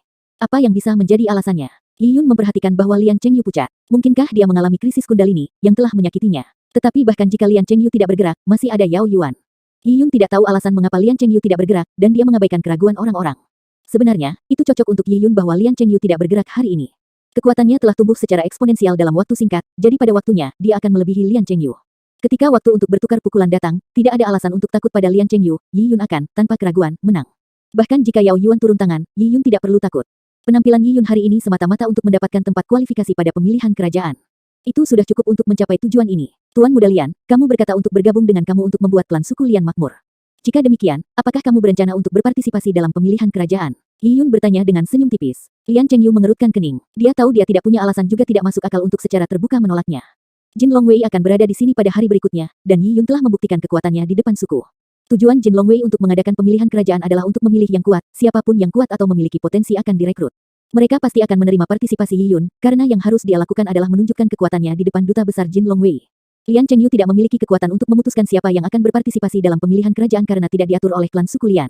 Tentu saja, tapi Yi Yun, masa kultivasi kamu sudah singkat, aku hanya membiarkan kamu berpartisipasi dalam pemilihan kerajaan sehingga kamu dapat memperluas wawasan kamu. Dengan pengalaman itu akan membantu kamu dalam pertumbuhan masa depan kamu. Kamu mungkin tidak tahu betapa sulitnya pemilihan kerajaan. Di wilayah yang tersebar beberapa ribu kilometer, dari semua suku di wilayah ini, hanya 20 yang akan dipilih. Di antara 20, sekitar 3/4 dari mereka akan datang dari klan suku Tao, yang merupakan yang terbesar di negeri ini. Klan suku Tao memiliki rakyat dan sumber daya tulang beku Frostpiton milik Lian Chengyu diperoleh dari klan suku Tao. Selain sumber daya, beasiswa dari klan suku Tao sangat menonjol. Elit dari generasi muda dari klan suku Tao berada di bawah pengawasan prajurit darah ungu di tahap tengah, akhir atau bahkan puncak. Mereka bahkan memiliki warisan teknik budidaya. Bagaimana mungkin sebuah suku kecil bersaing dengan klan suku Tao? Karena itu, dengan kuota hanya 20 orang, tempat yang tersisa untuk suku-suku kecil itu hanya 3 atau 4. Memilih 3 atau 4 dari puluhan suku kecil adalah rasio yang menyedihkan. Lian Chengyu melanjutkan, klan suku Tao adalah raksasa, populasi mereka ratusan kali lebih besar dari klan suku Lian kami. Beberapa elit muda dari klan suku Tao bahkan telah mencapai ranah darah ungu. Terutama 3 tuan muda dari suku Tao, mereka bahkan lebih terkenal. Tidak mungkin untuk bersaing dengan mereka sebagai orang yang lahir dari suku kecil. Sedangkan untuk pemilihan kerajaan, kamu bisa melupakannya jika kamu tidak berada di tahap kelima dari ranah darah mortal, tahap ki pengumpul. Bahkan Lian Chengyu, yang gagal menerobos ke dunia darah ungu, menghadapi banyak tekanan. Darah fana tidak mungkin untuk bersaing dengan darah ungu. Mereka hanya bisa bersaing dengan orang-orang yang berada di ranah darah fana. Dan baru mencapai tahap kelima darah fana adalah tiket masuk biasa-biasa saja. Ketika aku melewati seleksi, aku akan membantu kamu. Jika kamu dapat mencapai banyak, itu akan menjadi hal yang baik untuk suku. Lian Chengyu mengatakan ini dengan sangat enggan. Dia secara alami tidak ingin Yi Yun berpartisipasi dalam pemilihan kerajaan karena itu berarti bahwa selama pemilihan, tidak ada cara dia bisa menyerang Yi Yun. Juga, pertumbuhan Yi Yun terlalu cepat, bahkan jika Yi Yun mendapatkan kekuatannya dari beberapa objek yang beruntung, pertumbuhannya sangat cepat sehingga bahkan mengkhawatirkan Lian Chengyu. Lian Chengyu tidak suka hal-hal yang berada di luar kendalinya. Lian Chengyu ingin menghapus Yi Yun sesegera mungkin, terutama ketika Yi Yun dalam kondisi tidak siap. Lian Chengyu masih khawatir tentang item yang melindungi kehidupan Yi Yun. Membunuh Yi Yun berarti bahwa harta itu akan menjadi miliknya. Kalau begitu, aku akan berterima kasih pada Tuan Muda Lian untuk bimbingannya. Yi Yun menekankan pada kata petunjuk dengan sedikit sarkasme. Tapi, Tuan Muda Lian, kamu tidak terlihat sehat. Apakah kamu merasa tidak enak badan? Mengatakan bahwa Yi Yun mengambil beberapa langkah ke depan. Lian Chengyu merasa khawatir. Yi Yun curiga bahwa dia terluka. Instruktur Yao, teriak Lian Chengyu dengan marah. Yao Yuan menghela nafas dan mengirimkan kata-kata ke telinga Yi Yun tanpa suara. Adikku, aku tidak akan melawanmu hari ini. Itu karena aku menghormati kamu sebagai prajurit muda, apakah kamu harus begitu sulit?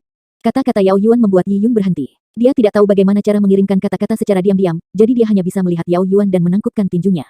Itulah alasan mengapa Yao Yuan tidak bergerak. Meskipun Yao Yuan adalah salah satu kelas yang berkuasa di klan suku Lian, dia memiliki perasaan ksatria yang kuat dan tidak berperan dalam tindakan keji Lian Chengyu. Instruktur Yao benar, aku mengucapkan terima kasih karena aku sangat mengagumi Instruktur Yao, aku akan pergi dulu. Sampai jumpa besok siang, kata-kata Yi Yun sopan untuk Yao Yuan. Faktanya, Yao Yuan adalah tuan pertama Yi Yun. Dia telah mengajarinya teknik budidaya paling mendasar tulang-tulang harimau naga, meskipun Yi Yun telah mempelajarinya secara diam-diam. Yi Yun meremas melalui kerumunan dan menuju gunung ramuan klan Lian setelah mengucapkan kata-kata itu. Dia khawatir tentang keselamatan Jiang Xiaorou, jadi dia tidak mengekspos lokasi rumah pohon. Dia berencana untuk melompat turun dari jurang gunung ramuan ke sungai timur dan mengikuti arus ke air terjun. Dengan demikian, tidak ada yang bisa menebak di mana dia tinggal. Pagi berikutnya, Yi Yun membuka matanya saat dia selesai bermeditasi. Hari itu akhirnya tiba. Hari ini, Duta Besar Jin Longwei akan datang ke klan suku Lian untuk membawa mereka ke pemilihan kerajaan. Yun lakukan saja yang terbaik tapi jangan bersikeras, kamu masih muda dan punya banyak waktu di depan kamu. Hari-hari kita akan menjadi lebih baik dan lebih baik, jadi jangan melakukan hal-hal karena dendam, seperti untuk bertindak berdasarkan dorongan hati. Aku mengerti, Sis Xiaorou. Mengetahui itu adalah hari kepergian Yi Yun, Jiang Xiaorou telah menasihati Yi Yun. Mendengar kata-kata yang mengharukan ini dia berkata, Kak Xiaorou, kamu harus sendirian di hari-hari mendatang, aku sudah menyiapkan semua makanan untuk kamu. Jangan berkeliaran di sekitar. Yi Yun menduga bahwa dia tidak bisa membawa Jiang Xiaorou ke perampokan ini ke klan suku Tao untuk pemilihan kerajaan. Dia hanya kandidat yang tidak penting dan dia harus duduk di salah satu gunung yang dimiliki Jin Longwei. Mustahil baginya untuk membawa serta seseorang. Untungnya gunung belakang klan suku Lian sangat luas. Untuk menyembunyikan Jiang Xiaorou itu mudah. Juga, Lian Chengyu akan meninggalkan klan suku Lian untuk berpartisipasi dalam pemilihan kerajaan, jadi itu menenangkan pikiran Yi Yun. Selama Jiang Xiaorou bersembunyi, gunung belakang sangat aman karena tidak ada binatang buas di sana. Akhirnya, sebagai ukuran perlindungan terakhir, Yi Yun memberikan jimat pelindung yang diberikan oleh Pak Tua Su kepada Jiang Xiaorou. Pul compang camping kuning itu, yang sebanding dengan kertas toilet telah disimpan oleh Yi Yun selama ini. Satu-satunya harapan yang dia miliki adalah bahwa Pak Tua Su tidak mengerjai dia. Si bodoh tua itu akan sangat jahat untuk menarik lelucon menggunakan item defensif. Yi Yun pergi. Dia seperti kijang lincah, dan bergerak menuju klan suku Lian dengan kecepatan tinggi. Ketika Yi Yun datang ke klan suku Lian, seluruh petinggi klan suku Lian telah keluar untuk menerima Duta Besar Jin Longwei, yang datang tepat waktu pada siang hari. Dia adalah pria besar dengan kulit hitam pucat. Mengendarai masalah standar gunung Jin Longwei, ia tiba di klan suku Lian dengan aura memerintah. Siapa yang akan berpartisipasi dalam pemilihan kerajaan? Kata-kata duta besar ini pendek dan manis, dengan nada tebal. 10 orang, termasuk Yi Yun dan Lian Chengyu, melangkah maju. Ayo, duta besar melambaikan tangannya saat dia memotong untuk mengejar. Dengan demikian, 10 kandidat naik ke duta besar. Meskipun gunung itu tinggi, dengan 10 orang di atasnya, gunung itu menjadi sangat ramai. Duta besar Jin Longwei duduk di punggung binatang yang luas itu, sementara yang lain duduk di samping, praktis saling bahu-membahu. Tentu saja, Lian Chengyu diberi lebih banyak ruang oleh 8 anggota kamp persiapan prajurit lainnya. Sebagai antek, mereka perlu memastikan tuannya merasa nyaman. Itu adalah tugas seorang antek. Dengan ruang terbatas, dan Lian Chengyu menikmati ruang dalam jumlah besar, Yi Yun tentu saja tidak punya banyak ruang. Dia terjepit di tengah dua pria, tapi Yi Yun tidak terganggu olehnya. Sejak subuh, orang-orang klan suku Lian sudah keluar dari rumah mereka, dan berdiri di dekat pintu masuk desa, menunggu untuk mengirim Lian Chengyu dan teman-temannya. Kepergian Lian Chengyu melambangkan panen benih yang telah mereka tanam dengan susah payah karenanya, ada harapan yang sangat tinggi dari suku tersebut. Tuan muda pasti akan menang. Kembali dengan kemenangan. Tuan muda pasti akan menang. Kembali dengan kemenangan. Para anggota kamp persiapan prajurit mulai meneriakkan slogan mereka sekali lagi. Mendengar nyanyian, Yi Yun merasa malu. Dia terdiam pada keterbelakangan anggota kamp persiapan prajurit. Orang-orang juga mulai meneriakkan beberapa patah kata. Tuan muda Lian, seluruh suku akan tergantung pada kamu. Ada orang-orang tua yang bersujud di tanah. Juga, satu-satunya penyihir di desa itu menari dengan cara epilepsi lagi. Orang-orangku, jangan khawatir. Aku tidak akan mengecewakanmu. Lian Chengyu berdiri dari tempatnya yang luas dan menggenggam tangannya, pertama ke kiri, lalu ke kanan, dengan ramah. Harus dikatakan bahwa Lian Chengyu menawan, bersama dengan jubah putih panjangnya, dia terlihat sangat elegan. Dia memiliki pengaruh dari tuan muda suku besar. Dikombinasikan dengan rasa percaya diri dan keramahannya, itu sangat menarik bagi gadis-gadis muda. Banyak gadis muda di suku terpesona oleh Lian Chengyu. Memerah, mereka berteriak, Tuan muda Lian, kami akan menunggu kamu kembali. Jangan khawatir, ketika aku bisa memasuki kota untuk membangun tanahku sendiri, dan mendirikan klan keluargaku, kalian semua bisa menemaniku, dan menjadi kelompok pertama warga klan keluargaku Lian. Kata-kata kepercayaan diri Lian Chengyu membuat penduduk desa memerah karena kegembiraan seolah-olah mereka baru saja minum sebotol anggur. Adapun gadis-gadis itu, mereka merah karena bermimpi menjadi pelayan pribadi dari Lian Chengyu, atau bahkan seorang pelayan di tempat tidur. Untuk dapat mengikuti Tuan Muda Lian adalah suatu kegembiraan yang besar. Banyak gadis muda memiliki pemikiran seperti itu ketika mereka dipukul. Yi Yun secara apatis menonton di samping, karena dia tahu dia tidak akan menerima pengiriman. Tiba-tiba, dia mendengar suara pemalu, "Saudara Yi. Yi Yun, kamu harus bekerja keras, Xiaoke akan menunggu kamu kembali." Mendengar suara ini, Yi Yun tertegun. Dia menoleh dan melihat seorang gadis kecil mengenakan pakaian tua menatapnya dengan gugup. Sepasang mata berair itu memancarkan sejuta kata makna. Dia adalah putri Bibi Wang, Zhou Xiaoke. Di antara semua gadis muda yang mengiring Lian Chengyu, untuk meneriakkan nama Yi Yun sendirian membutuhkan banyak keberanian. "Xiaoke." Yi Yun memanggil Xiaoke. Melihat bagaimana wajah gadis kecil ini bercahaya, dia merasa sangat manis. "Jangan khawatir, aku akan kembali dengan selamat." "Oke." Zhou Xiaoke mengangguk dengan paksa. "Kido Yun, tidak apa-apa jika kamu tidak lolos seleksi. Jangan berkecil hati karena kamu masih muda. Kamu baru berumur 12. Petik 2. Bibi Wang juga berteriak di samping. Saat dia berteriak, dia mengeluarkan sayur pangsit dari keranjang. "Kido Yun, aku membuat sayuran pangsit ini. Miliki di sepanjang jalan." Petik 2. Melihat pangsit sayur yang dibuat dengan sedikit gandum, Yi Yun tersentuh. Dia turun dari tempat duduknya dan menerima kue sayur. Sebagai imbalannya, dia memasukkan tas kain ke tangan Bibi Wang. "Bibi, buka saja ketika kamu kembali ke rumah." Setelah mengatakan itu, Yi Yun melompat kembali ke raksasa tanpa menunggu respon Bibi Wang. Dan pada saat itu, Duta Besar Jin Longwei mulai memimpin binatang itu maju. Melihat sosok Yi Yun semakin kecil di kejauhan, Zhou Xiaoke terus melambai. Beberapa wanita yang bermargalian memandang dengan jijik pada keluarga Bibi Wang berkata, "Kamu benar-benar memiliki hubungan yang baik dengan anak itu." "Itu bukan urusanmu," kata Zhou Xiaoke sambil mengerutkan mulutnya yang kecil. Para wanita mengeluarkan tawa yang tak terkendali, gadis kecil ini pasti kepincut. Anak itu, Yi Yun berpikir dia salah satu peserta utama, mengira dia mengikuti Tuan Muda Lian untuk berpartisipasi dalam pemilihan kerajaan. Apakah dia bahkan mempertimbangkan kekuatannya sendiri? Tuan Muda Lian adalah orang yang terlalu baik. Petik 2. Jadi bagaimana jika dia membawa anak itu bersamanya? Tuan Muda Lian hanya membawanya untuk mengalami kehidupan, dan menggunakannya untuk tujuannya sendiri. Di masa depan, dia hanya akan menjadi antek lain. Apakah kamu benar-benar berpikir anak itu akan lolos seleksi? Para wanita Lian ini menyelesaikan kalimat masing-masing dengan mudah dan gembira. Mereka berbagi nama keluarga Lian dan merupakan bagian dari keluarga yang sama dengan Lian Chengyu. Mereka juga memiliki garis keturunan yang sama dengan klan suku Lian. Selama Lian Chengyu memukulnya besar, mereka akan menerima manfaat besar. Dengan berakhirnya penderitaan mereka memberi isyarat, bagaimana mungkin mereka tidak bahagia. Saat para wanita Lian mengolok-olok Zhou Xiaoke, Bibi Wang terkejut ketika dia menyentuh tas kain yang telah dilewati Yi Yun padanya. Setelah membeku sesaat, dia menelan seteguk air liur sebelum dengan hati-hati meletakkan tas kain itu, sambil tetap dekat dengan tubuhnya. Dia mengabaikan wanita-wanita jahat itu dan diam-diam menarik Zhou Xiaoke pulang. Baru setelah mengunci pintu Bibi Wang mengeluarkan tas kain itu. Dia meletakkannya dengan hati-hati di atas meja di ruang utama. "Bu, apa yang diberikan saudara Yi Yun?" tanya Zhou Xiaoke dengan penasaran. Tangan Bibi Wang gemetar. Pada saat dia menyentuh tas itu, ada banyak orang, karenanya, dia takut untuk membukanya. Tapi sambil memegangnya, dia bisa merasakan tekstur dan mencium aroma dari sesuatu yang dia pikir mustahil untuk didapatkan. Dia mengambil napas dalam-dalam dan membuka bungkus tas kain lapis demi lapis. Beberapa saat kemudian, Zhou Xiaoke tertegun. Sedangkan untuk Bibi Wang, bahkan setelah dipersiapkan secara mental, hatinya masih berdetak beberapa kali. Yang muncul di depan mereka berdua adalah ayam panggang.